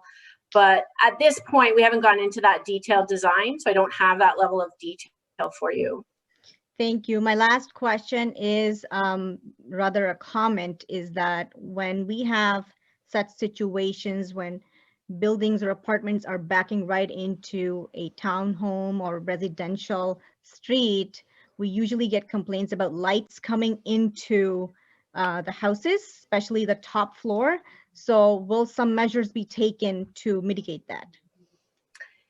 Through Your Worship, to Councillor Ali, indeed, through the planning process, there will be a site plan submitted. We have not submitted that yet. We wanted to actually go through this public meeting and flesh out some of the nuances of the layout. Through the site plan process, there will be a lighting plan or a photometric plan that is required. It'll be reviewed by town staff, and indeed, we will be cognizant of reflections and light flashes and whatnot, and it will certainly be an element that is reviewed by the town. Thank you so much. I just speak from experience because Councillor Hamid and I both understand that we get these complaints from the McDonald's Plaza in our ward. So this is something I always like to bring up when I speak to developers. Thank you. Thank you. Thank you, Councillor Best. Go ahead. Yes, similar to Councillor Ali, thanks for the presentation. Is possible you could bring up the concept plan or the exterior views, if that's possible for staff, because I had a question based on the submissions that we received. And while we're waiting for it, I commend Councillor Ali, because that's something I was requesting in terms of green measures, because I know in a lot of these buildings, people are looking for electric charging stations, not only for vehicles, but also for scooters, because there's also a lot of seniors living in these buildings that would need charging. Yeah, I just wanted to, if you could bring up the actual exterior elevation. Sorry, Councillor Best, which slide is that? Which slide is the one that you would like to see? I don't think it's, yeah, unfortunately I can't, yeah, that's the last one to thank you at the bottom, because what we received in our packages is on our town website. Yeah, this is not, it's the next one down. It appears to be an all white building. What is the exterior cladding of this building? Through Your Worship, to Councillor Best, I don't know that detail at the moment. Again, that's a site plan detailed design item. And through the rezoning process, that hasn't been fleshed out entirely. It'll be something that's considered at site plan. Okay, I appreciate that, and Your Worship, but please indulge me. If this is stucco, which it looks like it is in the white part, we as a town have had some bad experiences with stucco sidings, and it's not the most sustainable of sidings. So I'd ask staff to look into it. I have some comments for staff, questions for staff afterwards. Thank you. Thank you. Councillor Chandler, go ahead. Thanks, Your Worship. To the delegate, we have 6-story condos in town that have underground parking, but the elevators don't go to the parking. What is your plan with respect to the elevator going to the parking lot? I understand you have 2 floors of parking. That's correct. Through Your Worship, to Councillor Chalner, all of our parking is underground, and there are 2 levels of underground parking. I do believe the elevator will go down to both levels of parking. for accessibility reasons. Correct. Yeah, that's very important. Like I say, we have fairly modern buildings in town now that don't have parking service by elevators. What about hallway widths? One thing about COVID is it's raised the issue of health and safety in condominiums, specifically in Toronto, where sales are down because people are concerned about their health. What is your plan in terms of building a building that actually offers a lot of health and safety features should we ever have issues like this again? Through your worship to Councillor Chalner, that's a super relevant question for these times.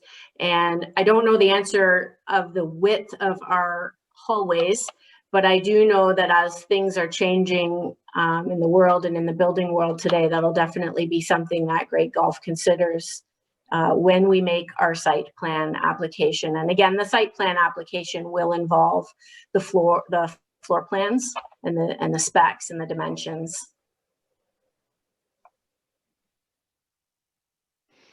Sorry, Councillor Chalmers, you'll just have to unmute. The size of the elevators will also be an issue within that context as well. There actually are, your worship, apartment buildings and condominiums in Southern Ontario where they're now taking out the elevator and putting in a bigger one because of this issue. Anything further, Councillor Chalmers? Okay, I do not have any further speakers on that. So, Ms. Bennett, thank you very much for your presentation. It's certainly well done. Thank you. I have a motion. Yeah, okay, I'm going to read the motion. I have Councillor Best that he had some comments and we're going to get to that right now. I guess before that, Madam Clerk, just for the record, there's no one lined up wishing to speak on this item before I say the public portion of it is closed. So it's closed now. So motion moved by Councillor Chandler and second by Councillor Malboof, and be it resolved that report DS 046-20 be received for information. Councillor Best, go ahead. Yes, thank you, Your Worship. And also for everyone watching, I agree with the comments that councillors made at the first public meeting. I've seen a lot of those experiences. Regarding this one, a question to staff. This is the second application we have on Regional Road 25 or Ontario Street South. We had the Matabay Bramgard, and I understand we now have York Trafalgar coming in with an application in the northeast corner of Louis St. Laurent and 25. Is staff looking at a consistent approach of design and setbacks along 25? Because I agree with the councillor's comments. We want to avoid the mistakes that were made along Main Street between Thompson and Jamestown Parkway. And I can see this development along with other ones setting the framework. And if we do it right the first time, the other builders will come along with the same, especially in the intersection of Louis and 25. Because I'm looking for mixed use uses there, but also have something that people are proud to come into the community, because this is our major entrance and I don't want to mess it up. So are we going to have a consistent design, or are we looking in basically having basically a boulevard type of approach so that people look down this area and they're not having a mishmash of designs? Ms. Koopmans, maybe you can respond to that, please.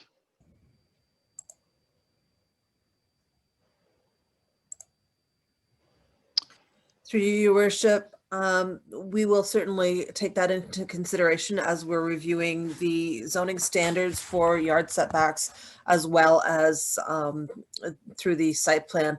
Urban design reports are submitted in support of the development proposal, and we look at both the site design itself and the public realm. So thank you for your comments, and they're certainly noted and will be considered as we proceed.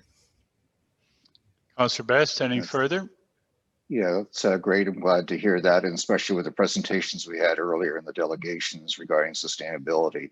If we are looking at these type of abilities, I'm glad to see that the applicants mentioned that they are, leaders in sustainability. Let's try and do better, because we've seen some horrible examples, not only in Milton, but throughout the GTA. And Councillor Chalmers is right.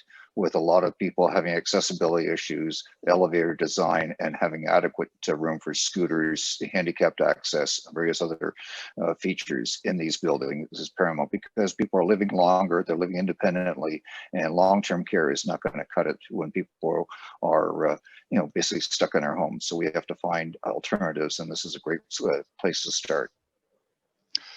Certainly concur with those sentiments 100%. Is there any further discussion on this motion and/or this report? If not, again, unless I see a hand go up in opposition, then I will assume that the motion is carried. I don't see any hands going up, so this motion is carried.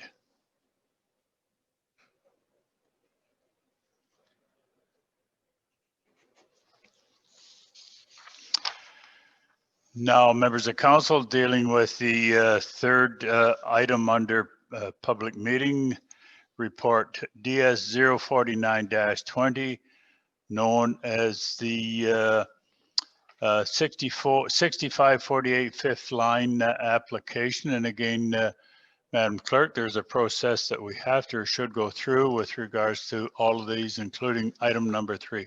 Madam Clerk, please proceed.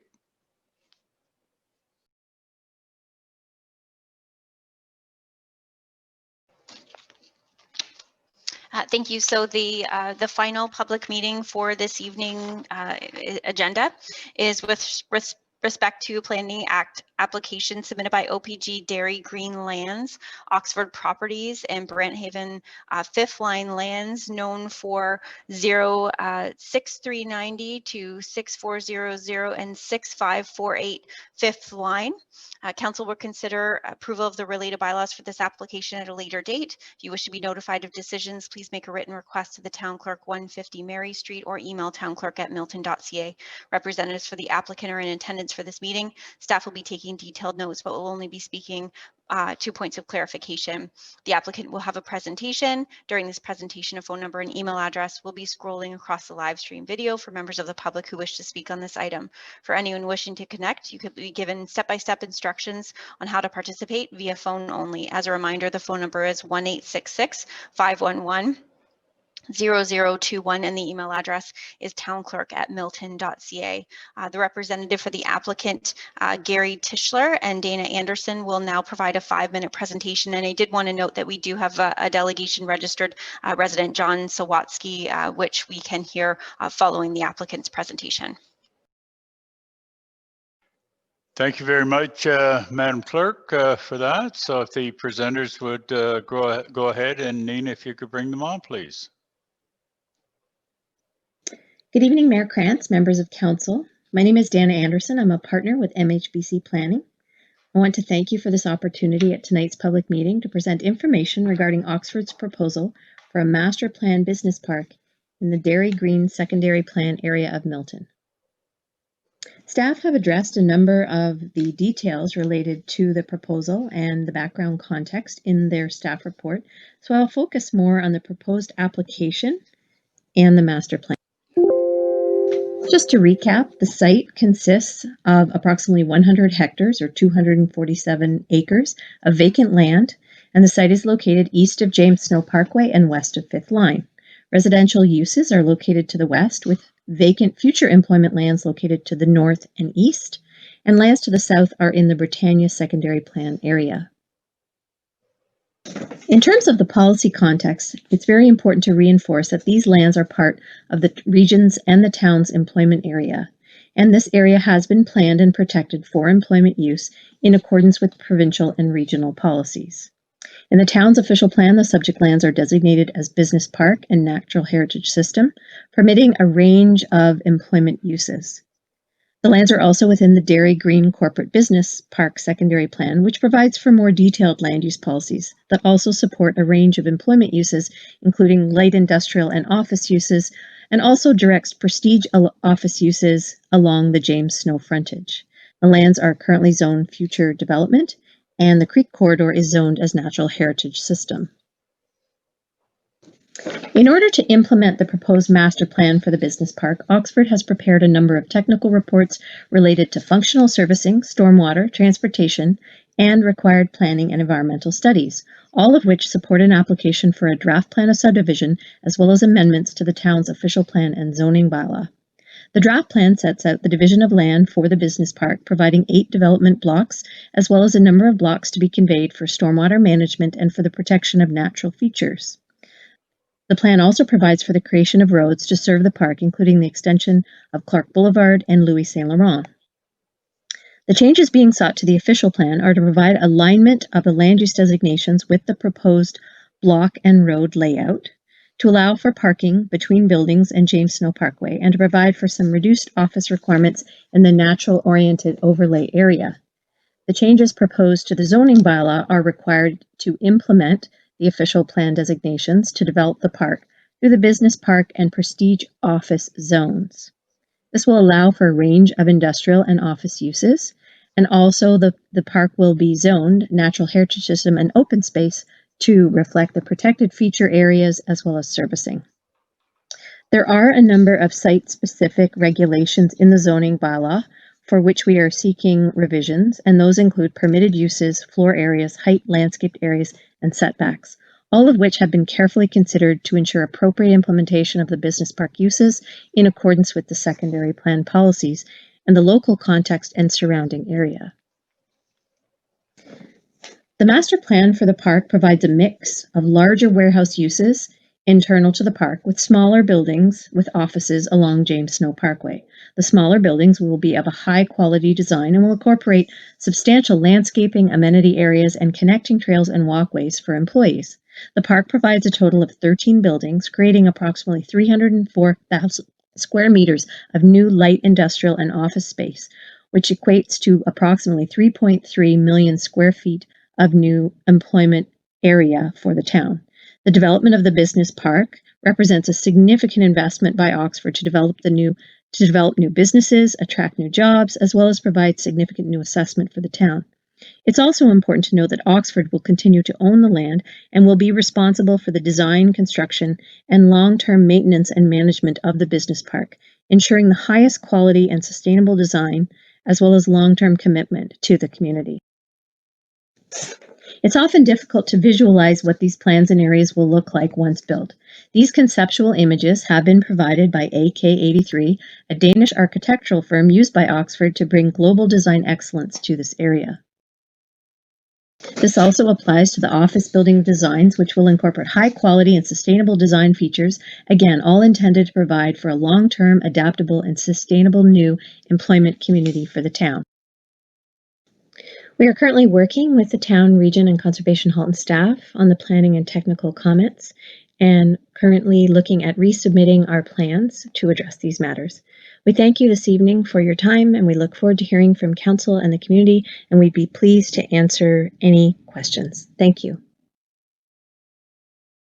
Thank you very much for that presentation. I do have a list of speakers, but keeping in mind again that this is a public meeting and there is a resident waiting in the wings to have his views heard. And of course, there might be others as well, as this is a public meeting. But with that clarification, Councillor Cluett, Councillor Challoner, and Councillor Best, in that order, clarification. Councillor Cluett, go ahead. Thank you very much, Mr. Mayor. First of all, thanks very much for the presentation. This is from a standpoint of economic development and obviously assessment growth. This is something I know that this council has been waiting for a long time. So we're looking forward to the process going forward. Continuing along the quick lines of the same line of question we had from the other developments, it's the frontage of I guess the gateway areas for Louis Saint Laurent, Clark Boulevard area. Are there any specific plans for walkways, trails? Because right across on the west side of James Snow Parkway is residential areas, including just where I live as well. So, but again, we're looking forward to it. But is there any plans for any kind of special gateway, beautification, trails, something that helps blend into the residential community? Ms. Anderson, go ahead. Yes, thank you, Your Worship, through you to Councillor Clute. Yes, there is. The current master plan that's developed that goes along with the draft plan of subdivision does identify trail locations and connections, both for the use within the business park by the new employees, but also as an opportunity within lands conveyed as part of the natural heritage system to the community as a whole. So there is an emphasis on connecting within the town's current trail system as part of the active transportation plan. And we're working closely with staff at both the region and Conservation Halton on those elements of the plan. Glad to hear that, because that's one of the things that we like to highlight in our communities, the fact that you can, through active transportation, cycling, walking, you can take a trail and go from one end of Milton to the other. And we hope that one day we can basically connect all four corners and in between of the Milton as well. Second, I don't know if this is going to be for Dana or if this is going to be for staff. In the draft zoning bylaw amendment, it talked about notwithstanding section 8.1, table 8, permitted uses. The following uses shall not be permitted, and it goes through a number of things like, and I just had a question on why is a convention center not allowed in this particular area. And the other one I know that was a topic of discussion last year, places of assembly and places of worship are not included in this drafting bylaw. So I don't know if this is, Dana, if this is a question for you or if this is something for our staff to answer. Well, Ms. Anderson, you might want to have a try at it to start with, but Councillor Cluett, at the appropriate time, we can get to that with staff a little bit later on. But Ms. Anderson, to that point. Yes, thank you, Your Worship, again through you to Councillor Cluett. The implementing zoning is reflective of the designations within the official plan, and this being the business park and prestige business park, many of those uses that you see in more of the commercial industrial type areas are generally not permitted. So staff, I believe, are seeking implementation with some restrictions around those uses, given the nature more of the internal parts of the business park, which are for the larger industrial type uses. Councillor Cluett. Yes, thank you. I know this is something I think we might have to also address during, now that we're doing our official plan review as well, because I know that was brought up by some members of the community that there's not a lot of areas in Milton zoned for places of worship and for different things like places of assembly and the convention center as well. So I guess I'll have some further direction from staff. Thank you very much, Dana, for your presentation. Thank you. Thank you, Councillor. Just Councillor Cluett on that before I get to Councillor Challoner, and again, the clerk has made a note, and I'll get back to you after we've heard from the public to address that that particular question, because I think it's very important as well that it be alluded to. So with that, we'll follow up with that very shortly. Councillor Challoner, go ahead. Thanks, Your Worship, to the delegate. And my comments here really, the questions are really related, I think, closer to site plan, but these are issues that have been raised with Dairy Green north of you, as well as in the industrial park above the 401 in previous years. So it revolves around noise. So, you know, berming and trees, and what is your plan in that regard? It revolves around shading of lighting in the parking lot. Revolves around hours of operation. And Dana, I believe what I read, you're looking at possibly restaurants in that development as well. Is that correct? Yes, through Your Worship, to Councillor Challoner, I believe there are additional service commercial type uses that are permitted. So there may be the provision of a restaurant space within those buildings. Okay. I'm just kind of curious about what your thoughts are with respect to the issues I've raised. I know this is not your first rodeo. Oxford has done this in many places across the country. So kind of what is the standard with respect to dealing with those kinds of things? Sure. Thank you, through you, Your Worship, to Councillor Challoner.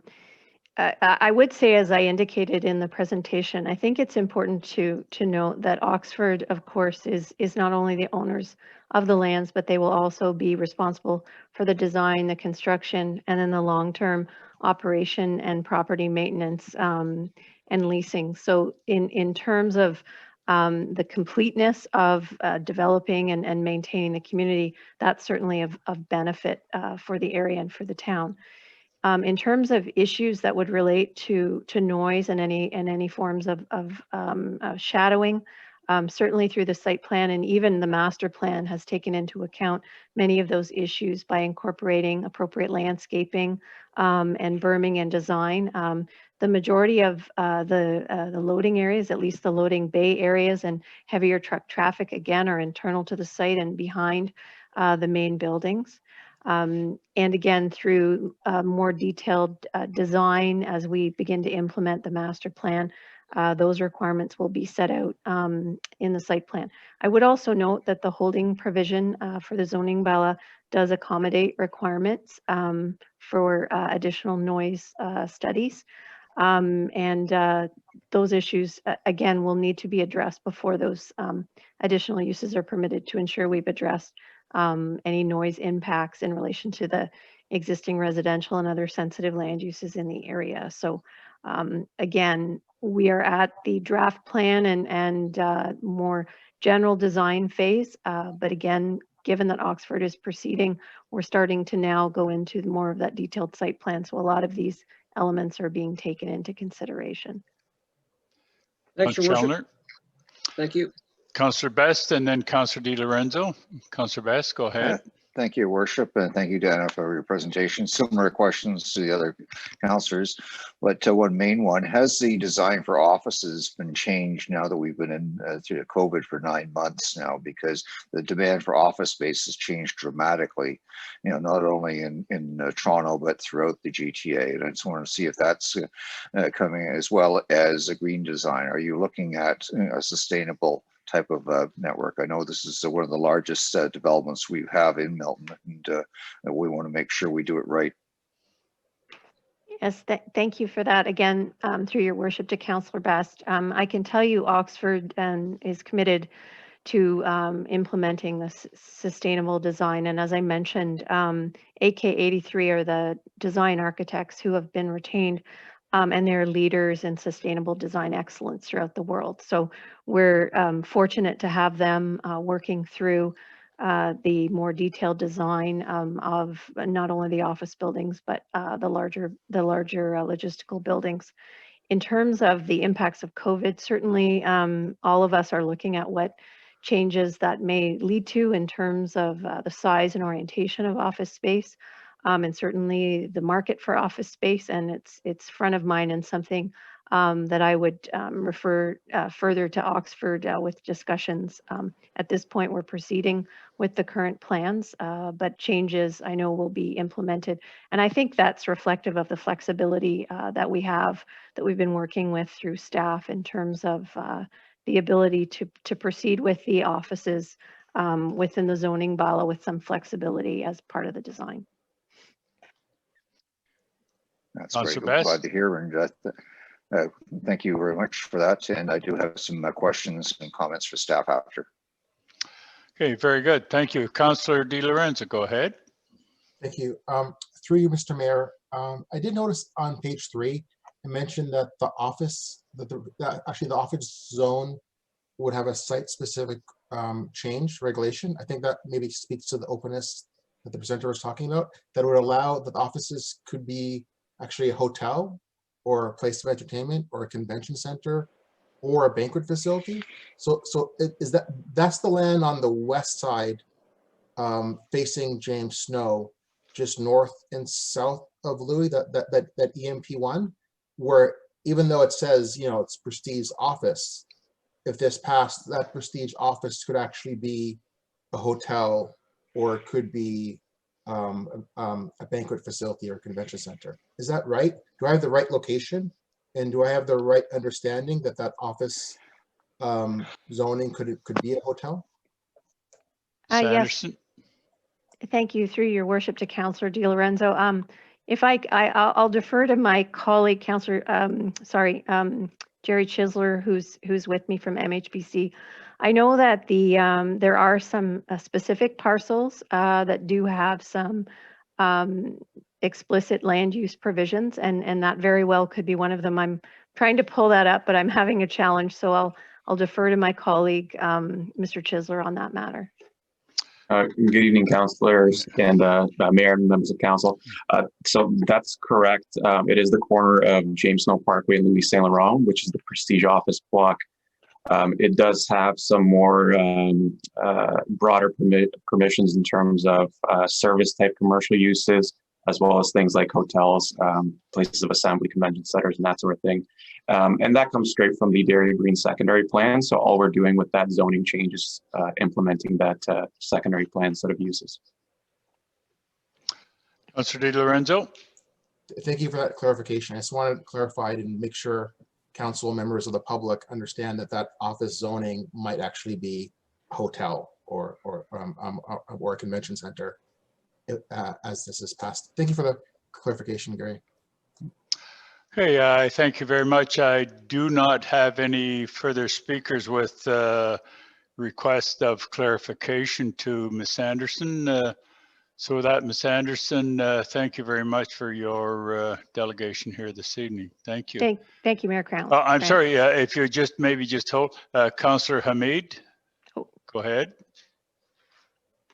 Thank you, Mr. Mayor. I apologize. I was holding off because I thought there was a member of public because of public meeting as well. But if there's no one else, I can go with my questions now. Well, there is, as I mentioned right at the outset, there is a member of the public that's already registered, and I've been just getting clarification on the presenters here now. So yeah, I'll hold my questions until after then.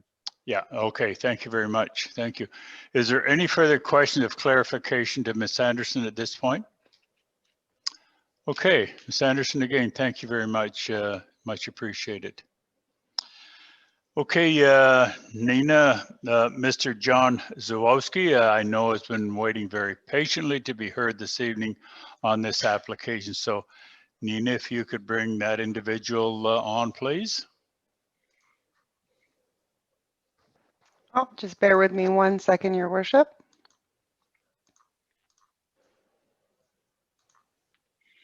Okay, so Mr. John has been promoted over. He just has to turn on his video and sound. Mr. John, we see you. Oh, there we go. Mr. Sawaski, I can see you. Welcome, sir. Please proceed. Thank you very much, Mr. Mayor and councillors, for allowing me to express my views this evening. As one of the homeowners who's directly facing this development in question, I realize that we're going to be subjected to additional traffic and noise resulting from the widening of James Snow Parkway, as well as all of the traffic created by visitors and employees of all of these various companies. However, I do have two concerns with the proposed amendments. One in particular is the increase of noise in addition to what we will already be expecting because of the proposed additional parking between the buildings and James Snow Parkway. And so I just feel that in speaking with my neighbors and ourselves, that additional noise is just going to add even more to all of the properties that back onto James Snow Parkway, and would like the council to take into consideration all of the homeowners along James Snow Parkway and the additional noise that this would create, and ask if perhaps there can be at very least some changes made to mitigate the additional noise that would be created if those parking spaces are granted. My second concern is the additional entrance and exit onto James Snow Parkway that is at the northeast corner of Clark and James Snow that's being proposed. That really, if any of you have traveled that stretch of road, you realize, as we have as homeowners living in that area, the amount of street racing that happens there, as well as a lot of aggressive driving on that stretch of road, and an additional entrance directly onto James Snow would greatly escalate the risk of accidents and in that area. And really, I feel that it's totally unnecessary for that specific one. Again, the one that's being proposed north of Clark Boulevard, because it's, if I read the plan correctly, it is less than 500 feet from the Clark and James Snow intersection. And all of those buildings can be serviced through that entranceway, and it would be controlled by traffic lights. So that would be another consideration that I would appreciate council to consider in any of the discussions going forward. Thank you. Thank you very much. And again, John, all of those comments are very valid. And of course, all these proceedings are being recorded, and I will assume that staff definitely will be addressing your thoughts and your suggestions there. Members of council, are there any questions of clarification of John with regards to his presentation? I'm seeing none of my colleagues. I think you're very clear on your points there, John, and it's much appreciated. It truly is. So I thank you very much, sir. Thank you. Thank you. Now, Madam Clerk, I know that this is a public meeting, and the clerk is indicating to me that there is no further delegations that's listed. But I'll come back to that in just a few moments because I know I'm going to go to Councillor Cluett first, because I know that he did have a question of staff. And I know I have Councillor Hamid as well that wanted to speak. So with that, and Councillor Best now as well. So Councillor Cluett, go ahead. Thank you, Mr. Mayor. I guess further to my comments that I had and questions that Dana had answered, a number of the amendments that are in the area that sort of precluded certain usages that are going to be in there. And one of them, like I said, there was a few that were addressed, like convention center, place of assembly, and more importantly, the place of worship. Are there specific areas within this development or future developments within Dairy Green that will allow that place of worship zoning? Because like I said, there was a delegation last year who came to council to express their desire, and Milton is continually growing. We're just about to finish the church is about at Louis and Yates is about to be finished, and there's going to be more requirements for places of worship going forward. Just any clarification on the zoning and if these will be these types of uses will be available in the Dairy Green area. Ms. Koopmans, maybe you could address that, please. Through you, your worship, to the councillor, the draft zoning bylaw amendment that was attached to the staff report takes the generic zone from the comprehensive zoning bylaw. The uses that have been eliminated are largely to align with the secondary plan, which at the time Dairy Green was developed, there was an absence of employment lands within the town. And that was really the primary focus when we were looking at which uses should be allowed within the business park. Right now, because of the policy structure, a lot of those uses in their introduction in Dairy Green would be considered a conversion of employment lands, which is something that we are looking at through our own official plan review, as well as in conjunction with the region through its official plan review. So we would have looking for broader permissions in future and where best to accommodate the full range of uses. Councillor Cluett. So what you're telling me is there's a chance. It's a movie quote. I've already got there. No, I just want, again, we want to address that as Milton grows. Obviously, the requirements for places of assembly and places of worship are going to be needed, and I don't know if this is something that can be, I guess, will be addressed in our official plan review, in the regional official plan review. I know that's a process that just got started, so I know we have a little bit of there, but I want to make sure that we're keeping our eye on the ball when it comes to these things, because in order to build that complete community, we're going to be needing these types of uses are going to be needed throughout the town as we continue to grow. So thank you very much.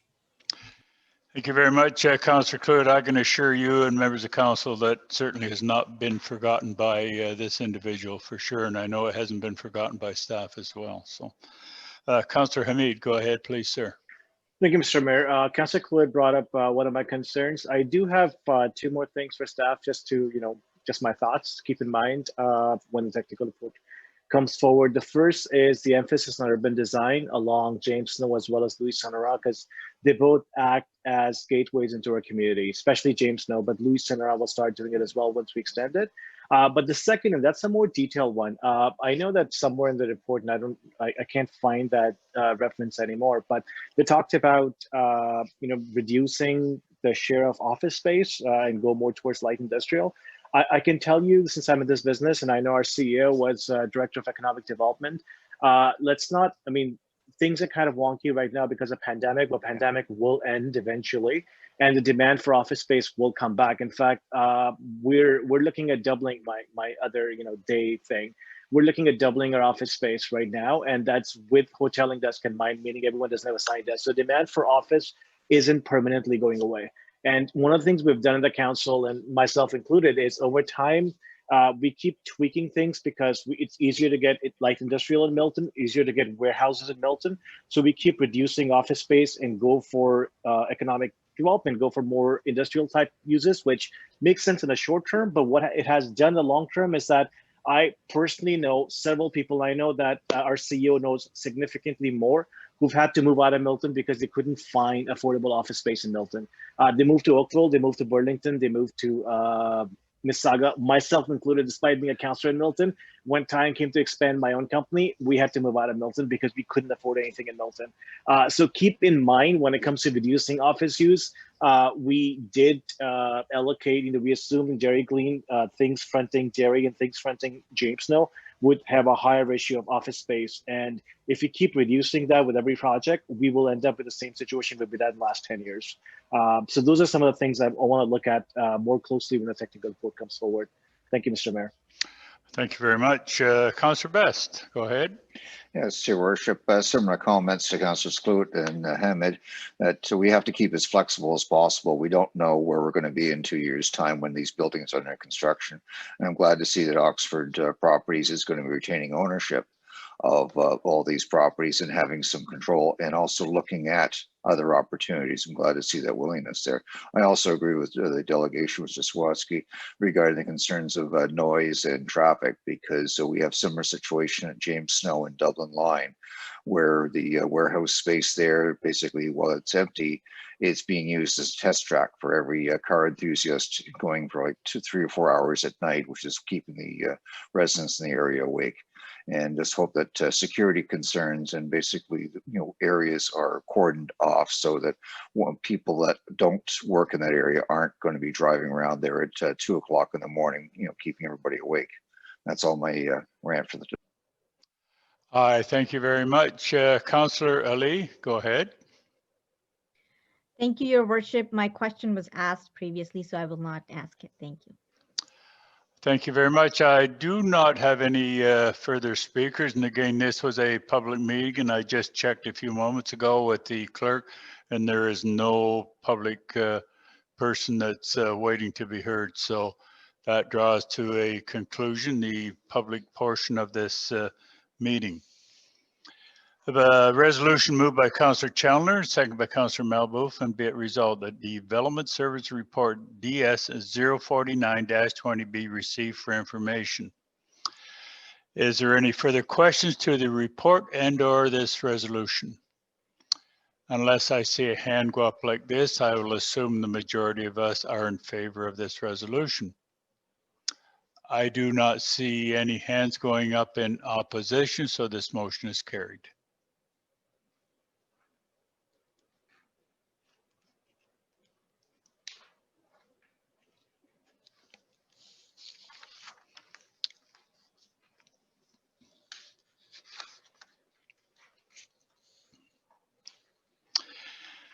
Okay, members of council, I'm going to read out the resolution here, and then I'm going to be calling on Ms. Scott and Doug. They're going to be highlighting the climate change report. But the motion that we will be dealing with, as I have it, is moved by Councillor Tesser-Dirksen, second by Councillor Chandler, and be it resolved that the proposed 2021 climate change work plan be approved in principle, with implementation being subject to council approval of the related funding where applicable through the 2021 budget process. That the FCM-ICLEI resolution to join the Partners for Climate Protection Program attached as Appendix 1 be approved by council, and that the mayor and the clerk be authorized to sign any related resolution or documentation. And that, members of council, will be the motion that we will be dealing with in the not too distant future. So Ms. Scott, if you would be so kind to introduce this, and I know Doug is with you. Ms. Scott, welcome. Yeah, thank you, Your Worship.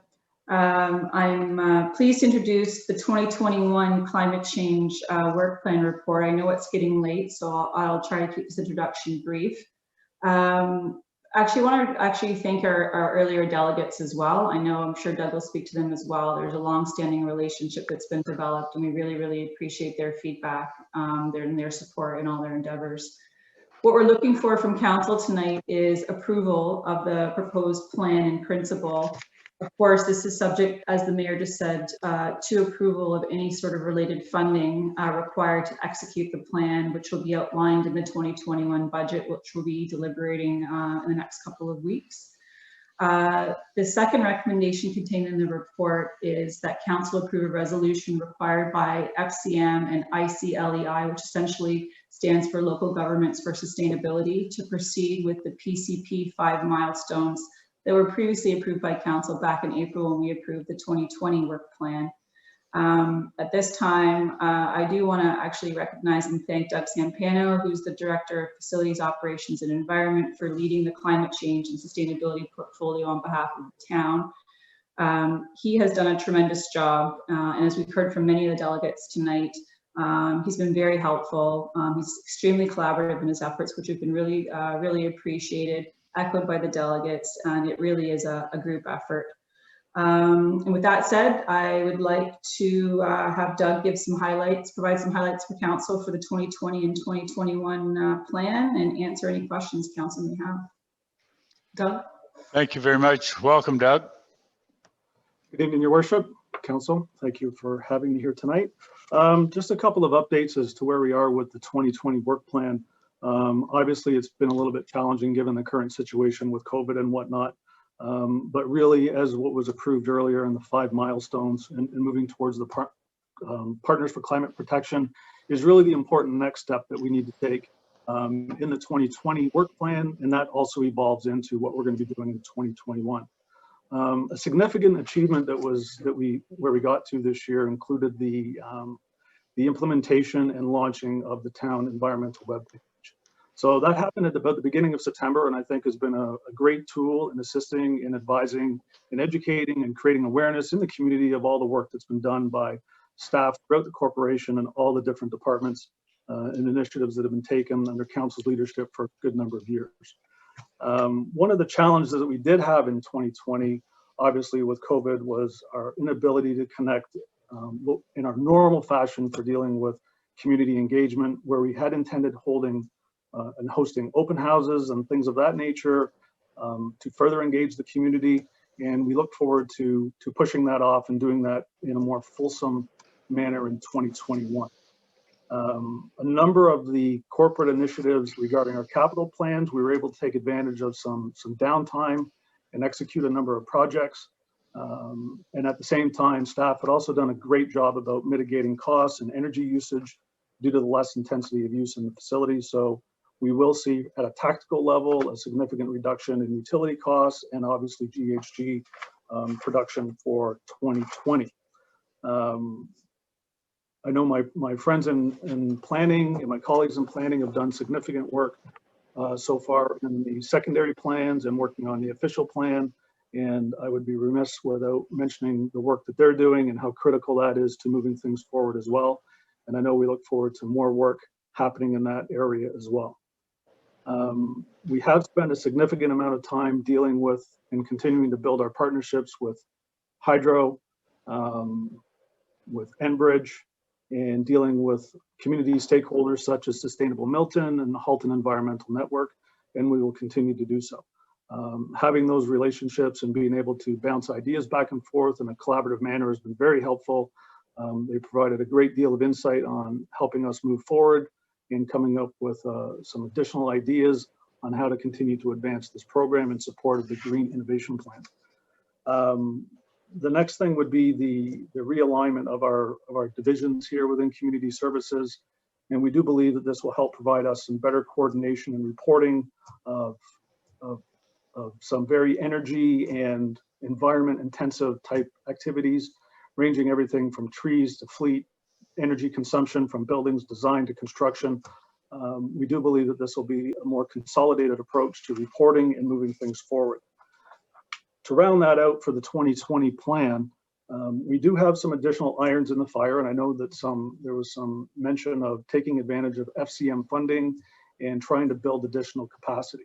I would like to say that dinner's not fully cooked yet.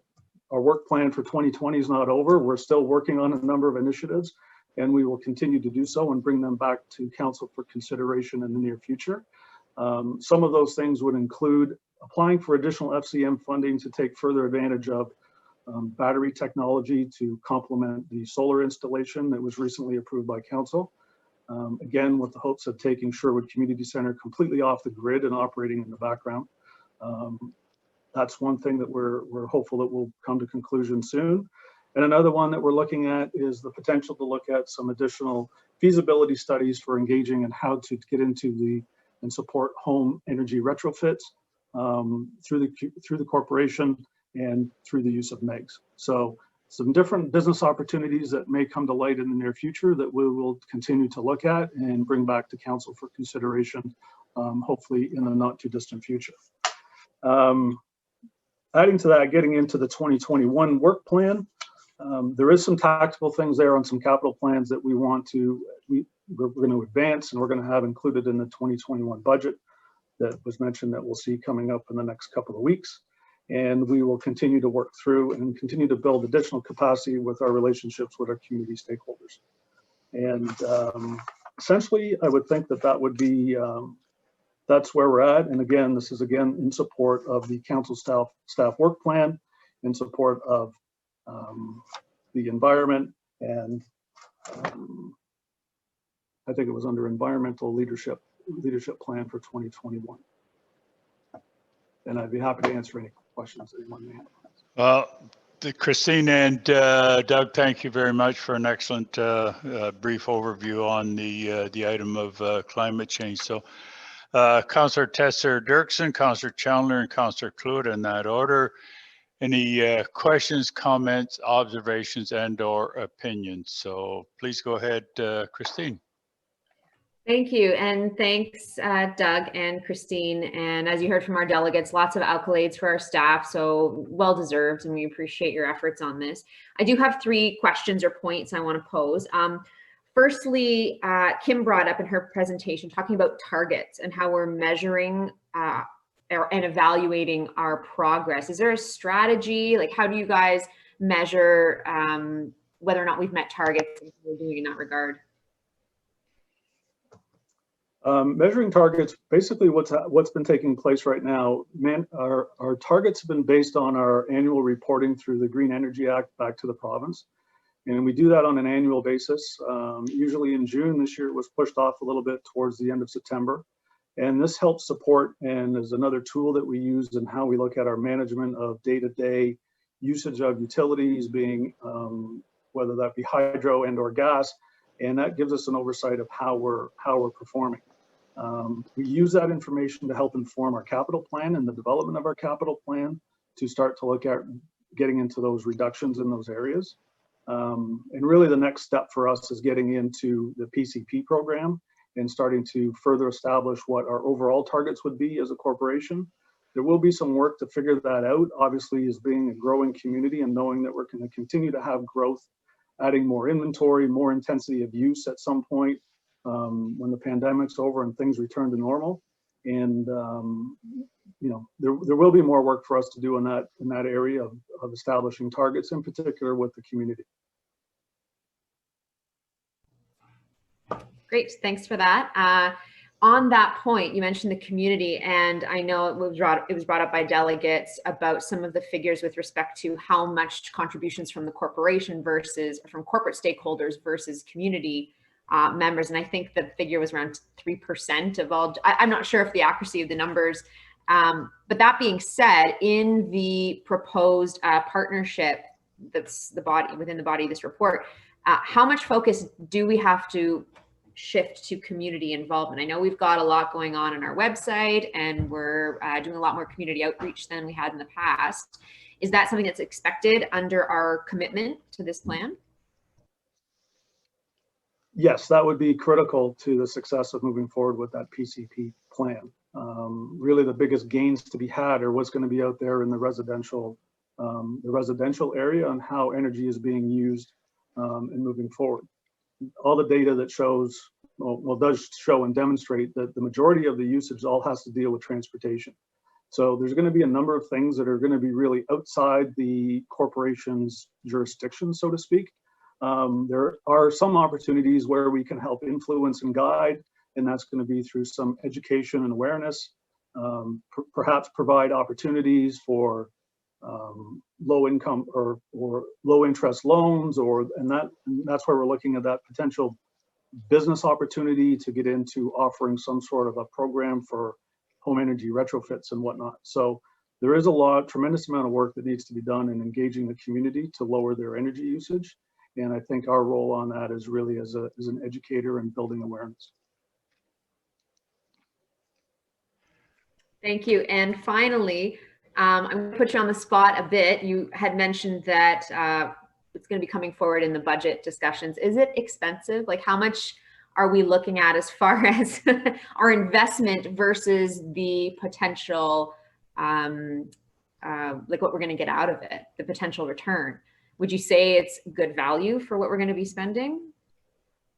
Well, sort of how I would envision this sort of moving forward is that once we get into developing or we go down that road of the PCP program, timeliness here is key, because as we move into 2021, one of our capital jobs for 2021 would be to look at doing our annual facility condition update.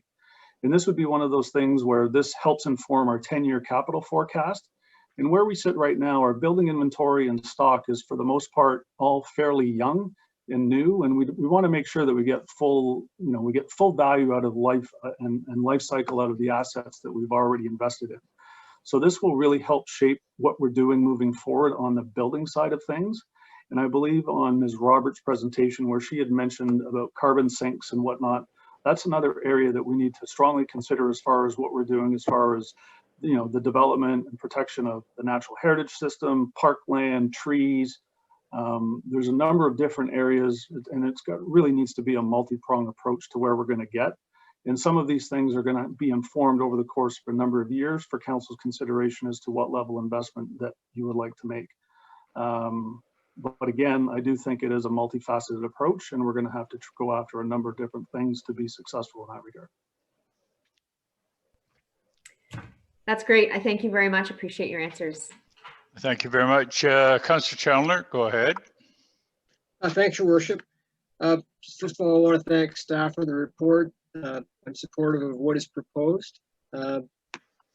But, and I have a big but here, in terms of going back to where we were in our discussions with the regional municipality of Halton with respect to their official plan. Samira's just killing herself with my big but comment. Anyway, and she just performed a miracle. Water came out of her nose. Anyway, I've not received a response yet from the planner at Halton about what they're prepared to do, in terms of hiring a climate scientist, environmental scientist, to do an audit of what our current situation is in Halton across the region. I think all municipalities need to be involved and need to know, what is the foundation for our GHG emissions today, because you can't have a 6% goal or a 20% goal unless you know what the foundation is, the current situation, because you may find that 20% perhaps is not necessary, or perhaps it's not enough.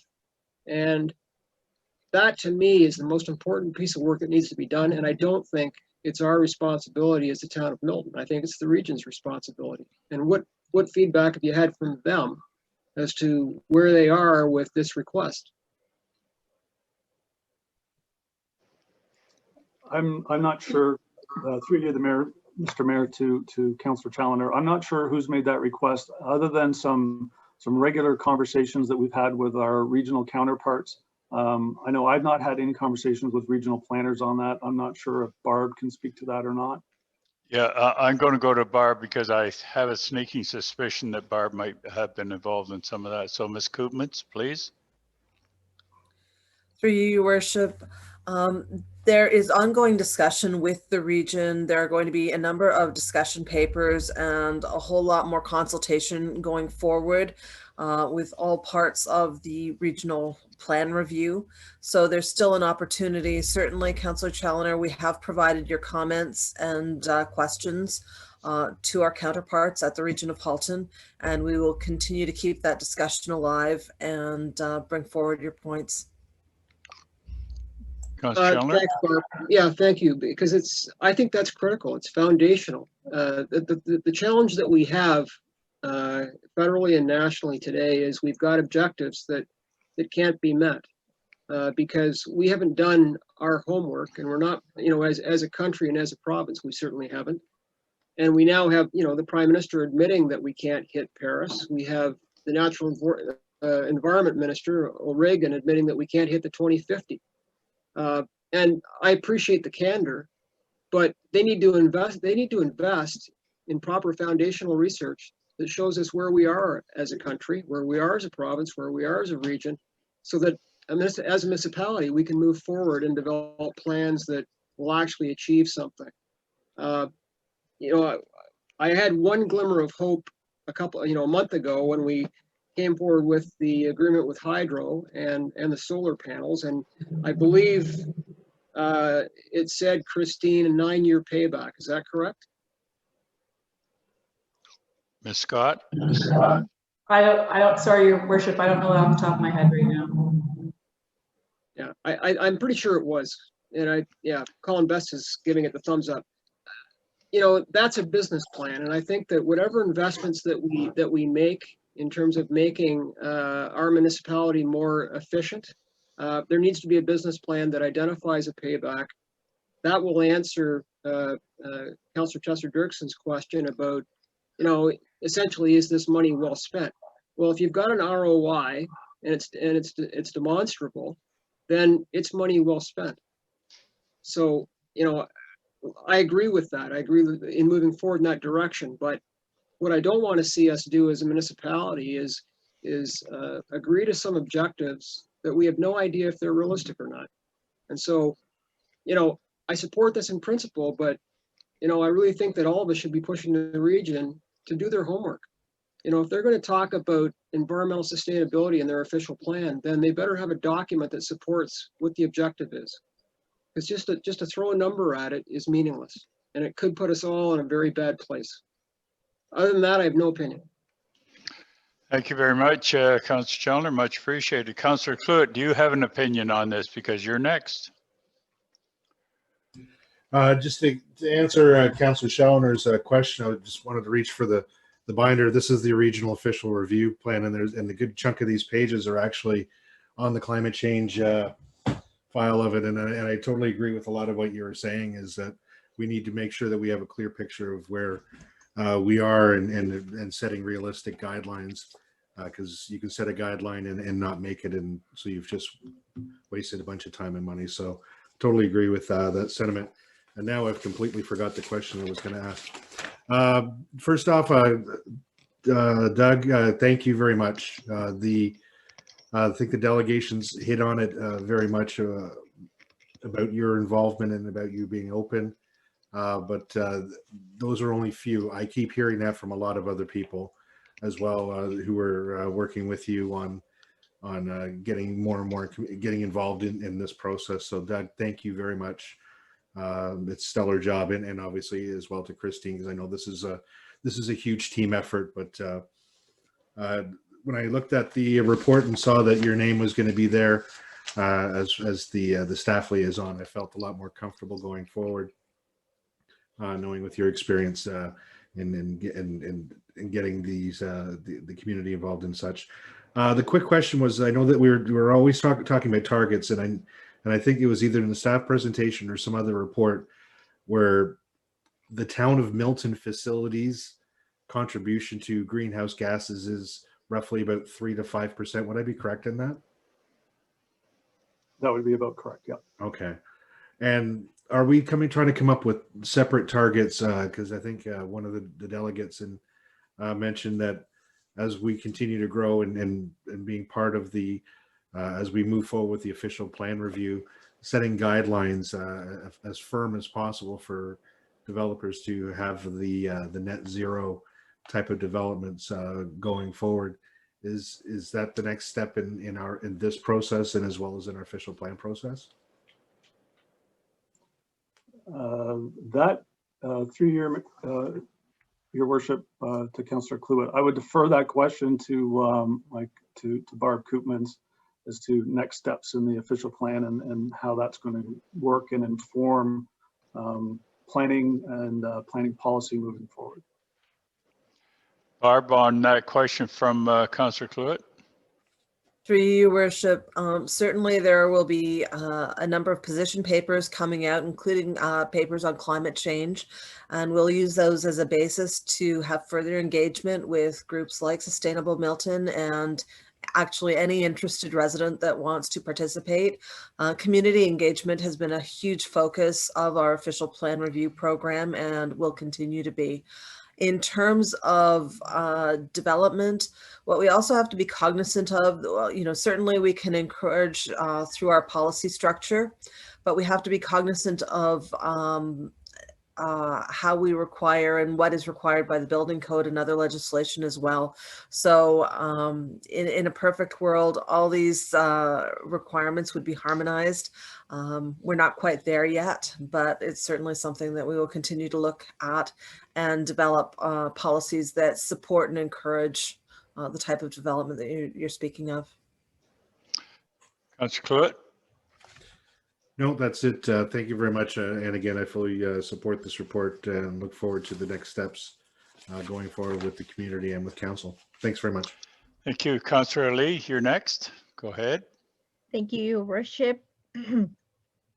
I just wanted to start by thanking staff for their hard work on this file, especially Doug and Christine.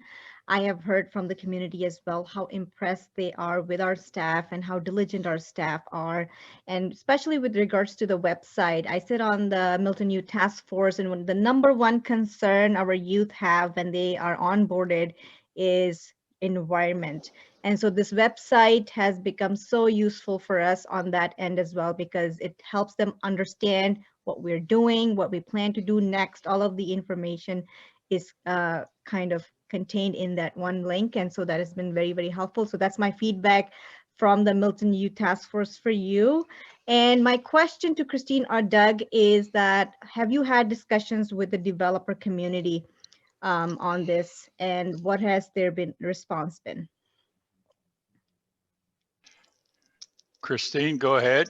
Yeah, through you, Your Worship. Obviously, we would be open to having any types of conversation, but I really think that this is more to do with the policy end of things. I do know that there are some members of Sustainable Milton that are part of the development community and may not be explicitly represented as a developer, but more as an individual. So certainly, I know Sustainable Milton has done a tremendous job, and they're open to any types of members and opinions and advocacy work and all that type of thing. So I would say indirectly, yes, unless Doug says otherwise. I would just add to that I also think that part of the ongoing discussions that development services has with landowners and developers on a regular basis in the development of secondary plans and the official plan, that is again a common thread in all things green, and applying that green lens as we were all we're all very much well aware of and try to work into our plans that that's communicated through to the development community through those channels as well. Thank you for that answer, Doug, because I know we can work hard to make changes at the, our own corporation level or administration level, town level, and policy level. I think a biggest change can come from us working together with the developer community. I think that the results from that alliance will be faster and long lasting. Having said that, I just want to reiterate one of the comments one of the delegates made was about being bold. And so I just want to send a message to staff that you have to be also bold in what you can suggest and propose to council, and never feel like you have to circumvent or you have to stop yourself from asking or proposing what actually is needed. And I think we can only be bold if our staff are bold in their asks and their propositions. So I just want staff to know that we appreciate what you do. We are very, very impressed with what you do. And we look forward to making a huge difference in our town with the help of staff. Thank you. Thank you very much, Councillor Ali. Just before I get to Councillor Best, here's one individual that would go on record and say, I think I'm bold, intend to be bold, have been bold, all those things, but somebody might not like that boldness, but that's the business that we're in. So I can suggest to you, I intend to certainly be bold. You might not like it, but I intend to be bold. Okay, so on that point, but I think you raise a very important question there, and I think it might have been better directed to Barb once again, because under the 3 delegations under the public meetings tonight, that come up more than once, and I only suspect, and I've never had conversation with Andrew and or Barb to what degree these ongoing discussions are, say with new developments such as we talked about earlier on this evening. So Barb, whereabouts are we with that? I only suspect that this has been ongoing for quite some time, even before this climate change thing become a popular thing to do. Through your worship, through the development of secondary plans, certainly we do look at a number of initiatives that support more sustainable development, whether it be through our approach to stormwater management, through the efficiency of services, through active transportation, through environmental design. We look at a number of initiatives and opportunities as we go forward through the official plan review. One of the things that we want to do is make sure that where we have a policy structure, we also have a common understanding of what success will look like, and that goes to I think some of the measurability of the initiatives and the policy framework. So we have some degree of, when we're reviewing the policies in future, to know if they've been successful, to know where we may need to strengthen them even more.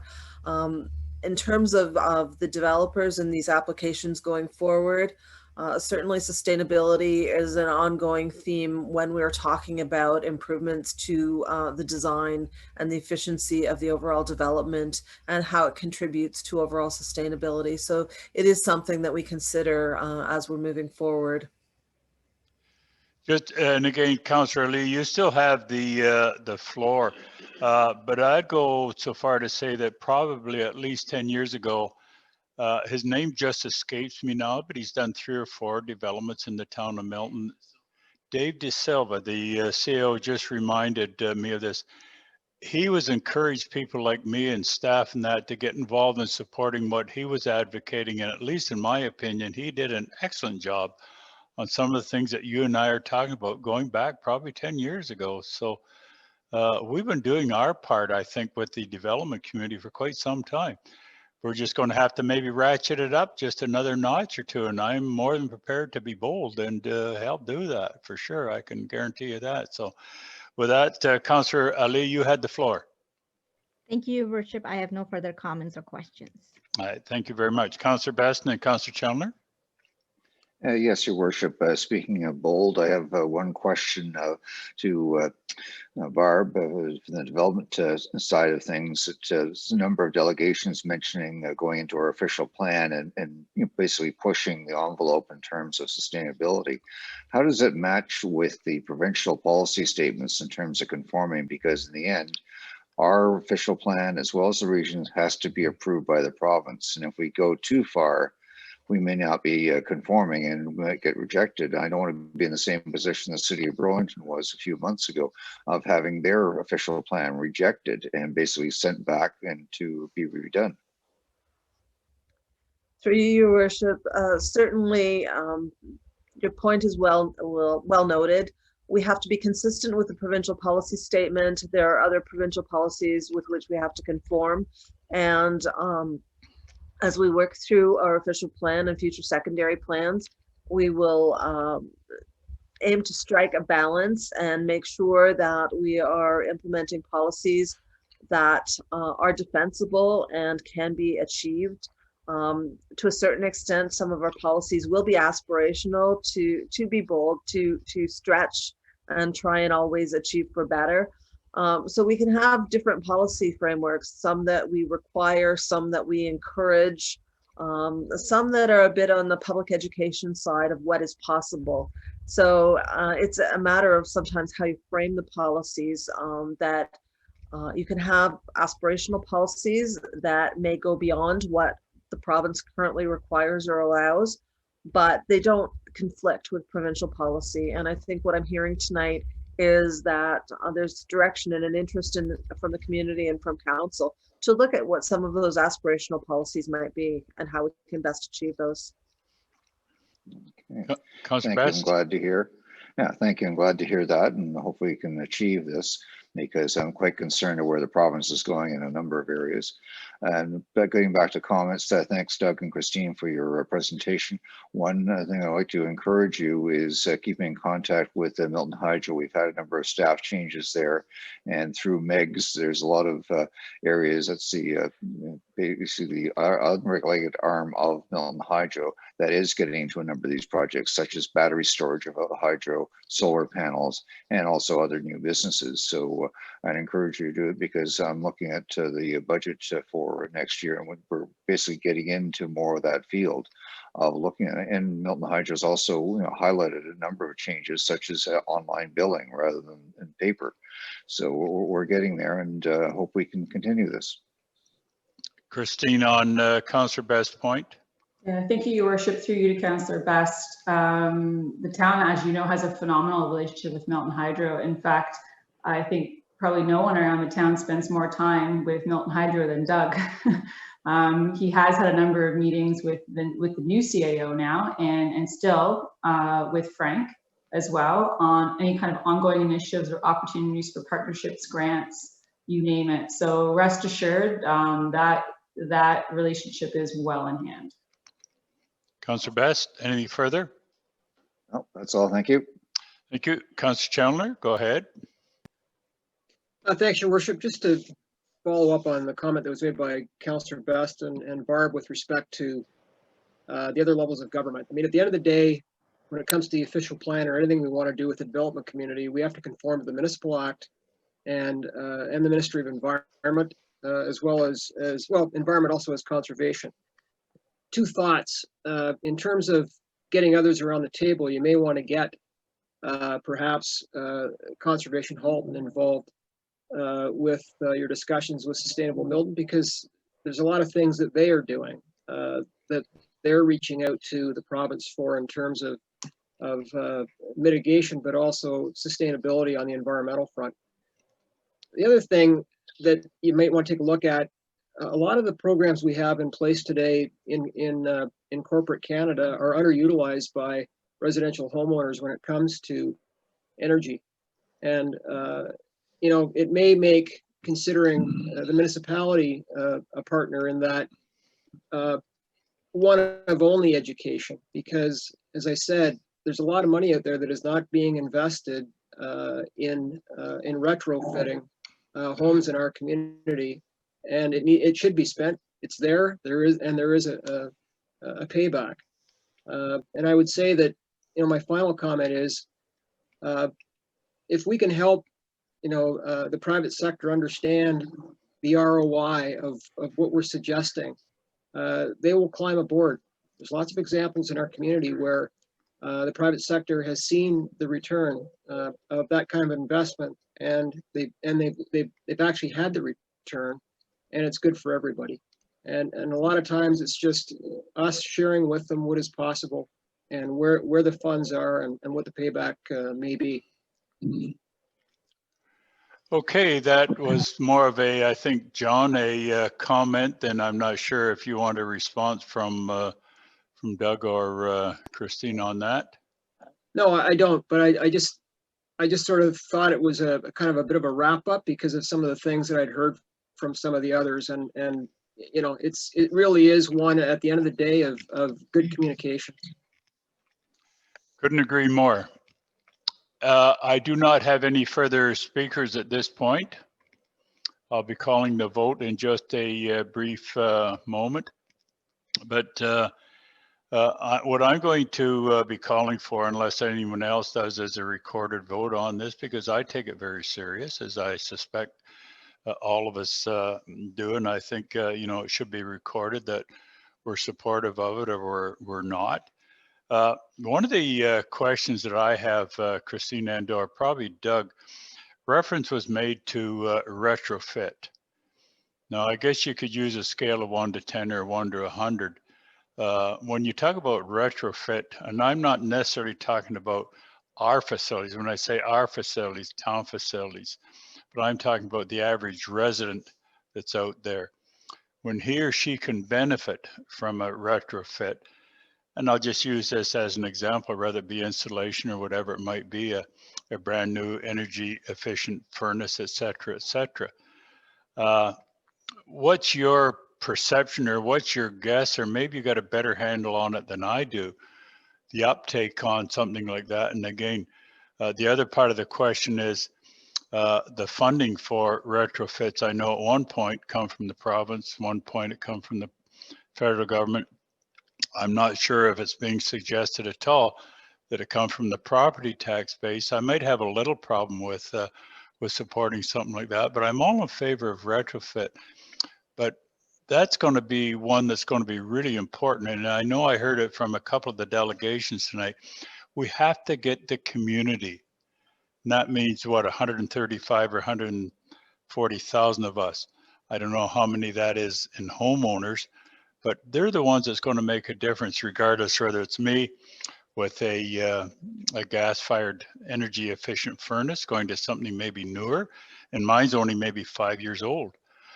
Somebody getting rid of a fireplace or maybe an oil furnace, stuff like that. So if that resident can benefit from it, not only maybe helping the climate, but helping his or her bottom line. And a lot of people still operate on bottom line. I'm well aware of that. So that's the balance. So if you or anybody that you've talked to in your new role, Doug, addressing that particular point, because that's really, ground zero. Yes, Your Worship, that's one of the things that we've discussed at length at several conversations with both the FCM and with my colleagues over at Milton Hydro. Much like what Councillor Challoner alluded to, with the amount of available funding and opportunities that's provided by the private sector, and generally the lack of uptake on the residential side so far across the market is what's been noticed. So really, we're right now we're kind of looking at a two-pronged approach here, where number one, it's trying to educate and create awareness and try to influence consumer behavior by providing that information for folks to consider when they're looking at potential home retrofits or renovations and those types of things, and espouse the benefits of doing so. And the other option, Your Worship, as you mentioned about the funding for this would not be coming from the tax base. This is federal money, and this is an initiative that the FCM is looking to continue to roll out through federal funds to help engage and motivate the residential area to further invest in their own homes and create more energy efficiencies for themselves. That's kind of the approach, and really it is a little complex. There may be some crossover with some private business in there and whatnot. And that's why we're going to go through the whole feasibility side of things to see if we can make a difference and if it makes sense for Milton and there is that proper ROI and business case that council would support. Thank you very much, Doug and Christine, for a job well done. That was only my only question and or comments on this. So I do not have any further speakers. You heard me read the resolution out before, and again, you heard me made mention that if no one else is calling for a recorded vote, I am. So, Madam Clerk, if you could go through the recorded vote, please.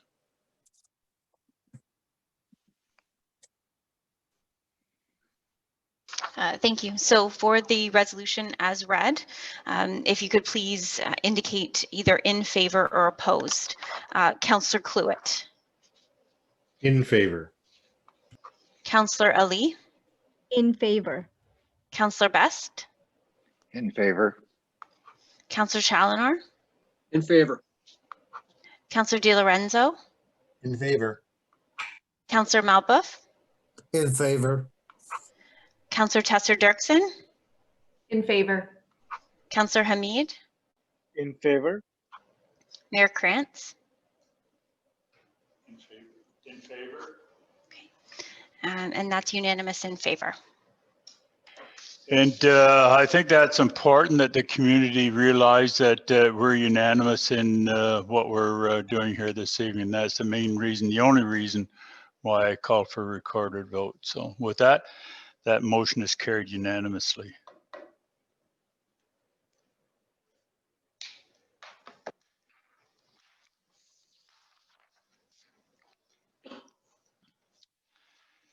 So with that, my regional colleagues were down to that ever popular item of regional council update. Any of my regional colleagues, anything to add at this point? Councillor Best, go ahead. And then Councillor Cluett. Yes, Your Worship, as colleagues noticed that we have a special council meeting on Wednesday for the comments for the next phase, the official plan. I know we have a number of delegations coming in and staff are going to be making a detailed presentation. So I hope to share with all council because we're getting down to the short strokes now in terms of where we're going into the details, the official plan. Also, we have some online meetings coming up. So if anyone's got some time, please go to the regional website to join in. Thank you very much. Councillor Cluett, go ahead. Thank you, Mr. Mayor. Yeah, join in on a lot of the fun. It's like I had that binder that I held up just a moment ago was close to about 800 pages or so of great reading for the regional official plan review. So join in, and it is an actually good thing. Council Best touched on the regional official plan review. I think we'd be remiss if we didn't bring up to the watching and the viewing public. Region of Halton has gone into the red zone for when it comes to COVID. We have seen cases rise consistently now to much higher rates than they were before. And I think it'd be incumbent to let the residents know for up-to-date information, because there's a lot of information circulating around the internet, social media, you name it, when it comes to election results or when it comes to COVID results. A lot of fake stuff is out there. So to make sure that you follow the Halton's website, halton.ca, the social media, as well as the town of Milton, because we retweet and get that information as well.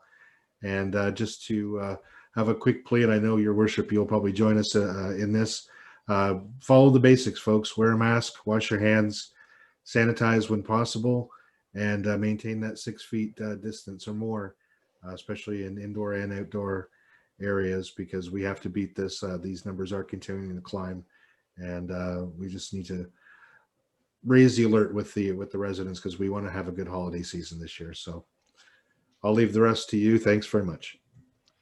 Thanks very much, Councillor Malbuff or Councillor Hamid. Either one of you gentlemen. I'm seeing Councillor Malbuff, he's nothing. Councillor Hamid? No, anything? nothing. What they said. Nothing? No.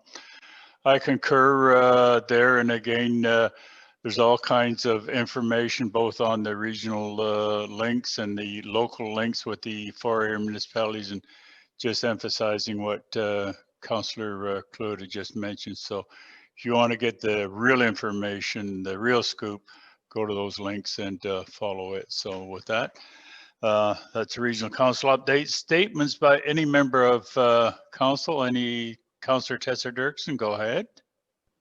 Thanks very much, Mr. Mayor. Just wanted to mention that I've recently been appointed to the board of the Townsend Smith Hospice Foundation. Many of you know the great work that the Townsend Smith Foundation is doing to bring a hospice to North Halton.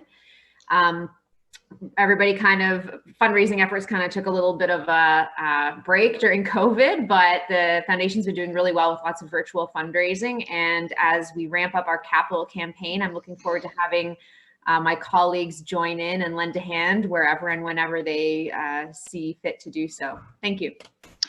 Well, just on a personal note, thank you very much, Councillor Tessa Dirksen, for volunteering to be on such a great board and a great cause. I've said on many occasions there, I personally knew the late Ron Townsend, who is partially named after him.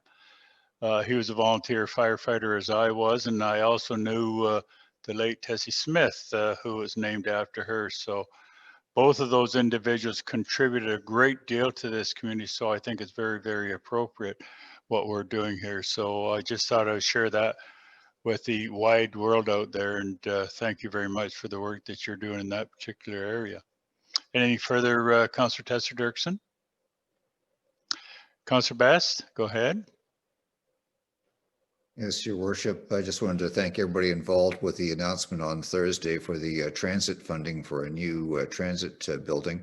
Just wanted to get some information or status from staff of when we expect to see a report coming to council regarding a possible location and construction of that, since this is a major step forward.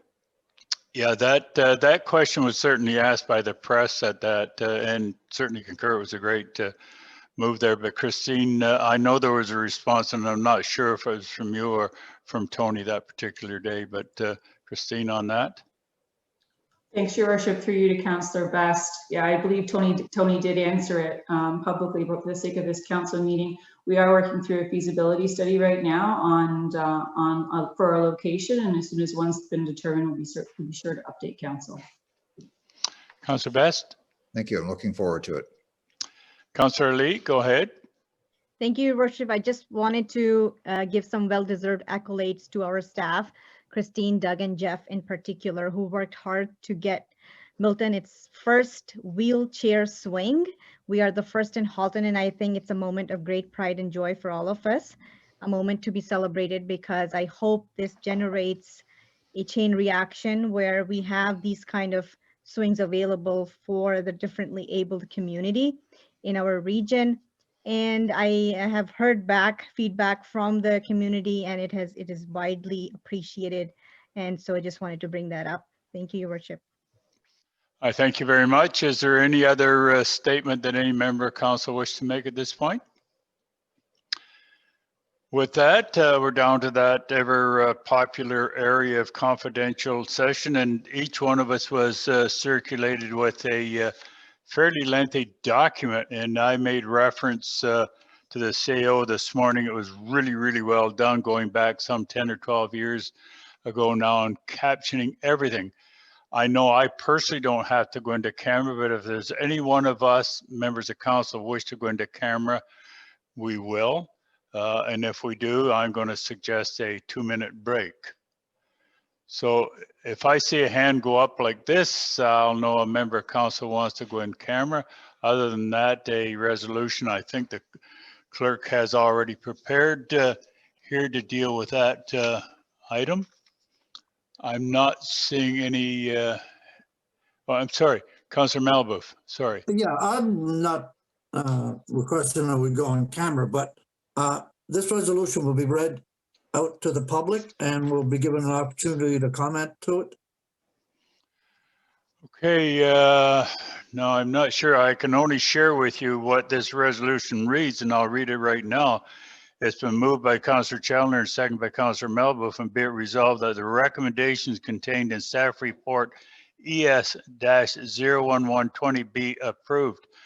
Now, Mr. CEO or Madam Clerk, and again, we got to be very, very careful of breaching anything that's confidential on this. So, but to Councillor Melba's question.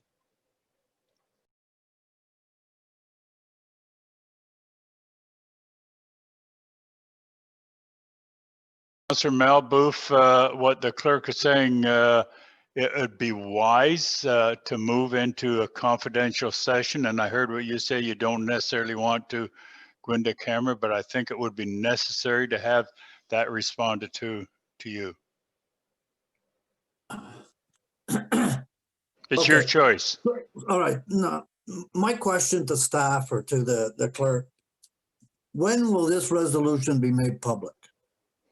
This resolution will be made public right away, but there will be no details in it. You're talking about the report. The recommendation that we're voting on.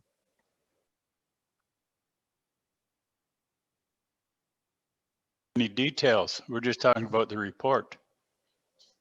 Madam Clerk, I don't want to politically spin it, so I want to be professional on this.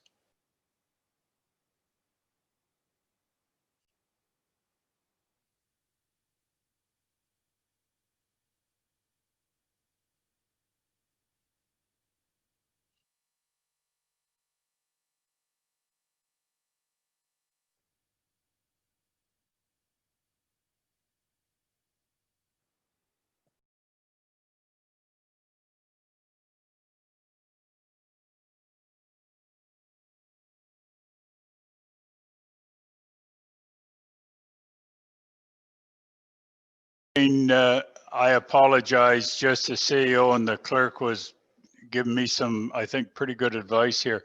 Again, Councillor Tesser Dirksen, I've seen your hand go up there, but Councillor Melboof, the strong recommendation, if this is going to be pursued, we have to go in camera. But again, it's your call, or any one of your call for that matter, and mine as well. But Councillor Tesser Dirksen, go ahead. Yeah, Mr. Mayor, I'm happy to move this into confidential session for a short time to address any concerns or questions from my colleagues. Okay, we'll definitely do that. I don't need a vote on that. So members of council, Madam Clerk, I'm going to suggest a 2-minute break and then we'll reconvene in camera. And then of course we'll have to come out of in camera and go back into public session then. So just as long as the, the wide world, the TV audience is well aware of that, that will be the process. 2-minute break, members of council.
Is there anyone opposed to that motion?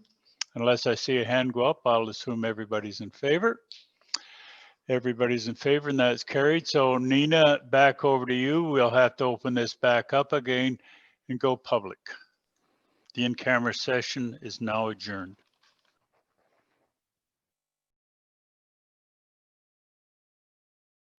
Okay, Your Worship, I can confirm we're back live again, so we can resume.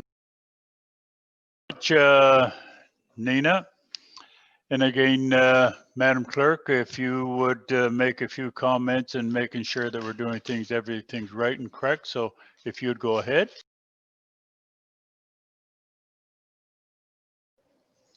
Thank you, Mayor. I just wanted to note, just when the live feed was cut, that Council did pass a resolution to convene into confidential session to discuss a proposed or pending acquisition or disposition of land by the municipality or local board, and a position plan, procedure, criteria, or instruction to be applied to any negotiations carried on or to be carried on behalf of the town with respect to Milton Education Village, and that this motion was carried prior to going into confidential session.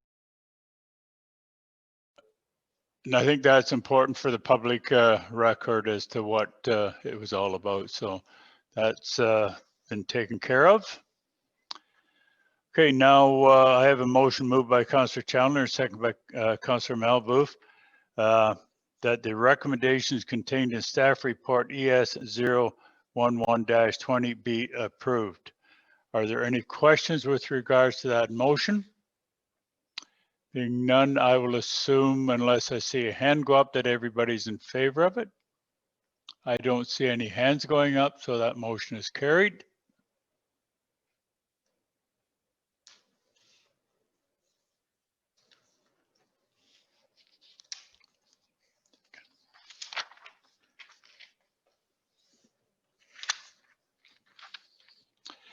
I have a resolution moved by Councillor Chandler and second by Councillor Malboof, and be it resolved that bylaws numbers 088-2020 through and including 094-2020 be read, passed, and numbered, that the mayor and the town clerk be authorized to sign the said bylaws, seal them with the seal of the corporation, and that they be engrossed in the bylaw book. Any questions on reading of these bylaws? Being none, I will assume everybody's in favor of them unless I see a hand go up like this. I don't see any hands going up, so that is carried.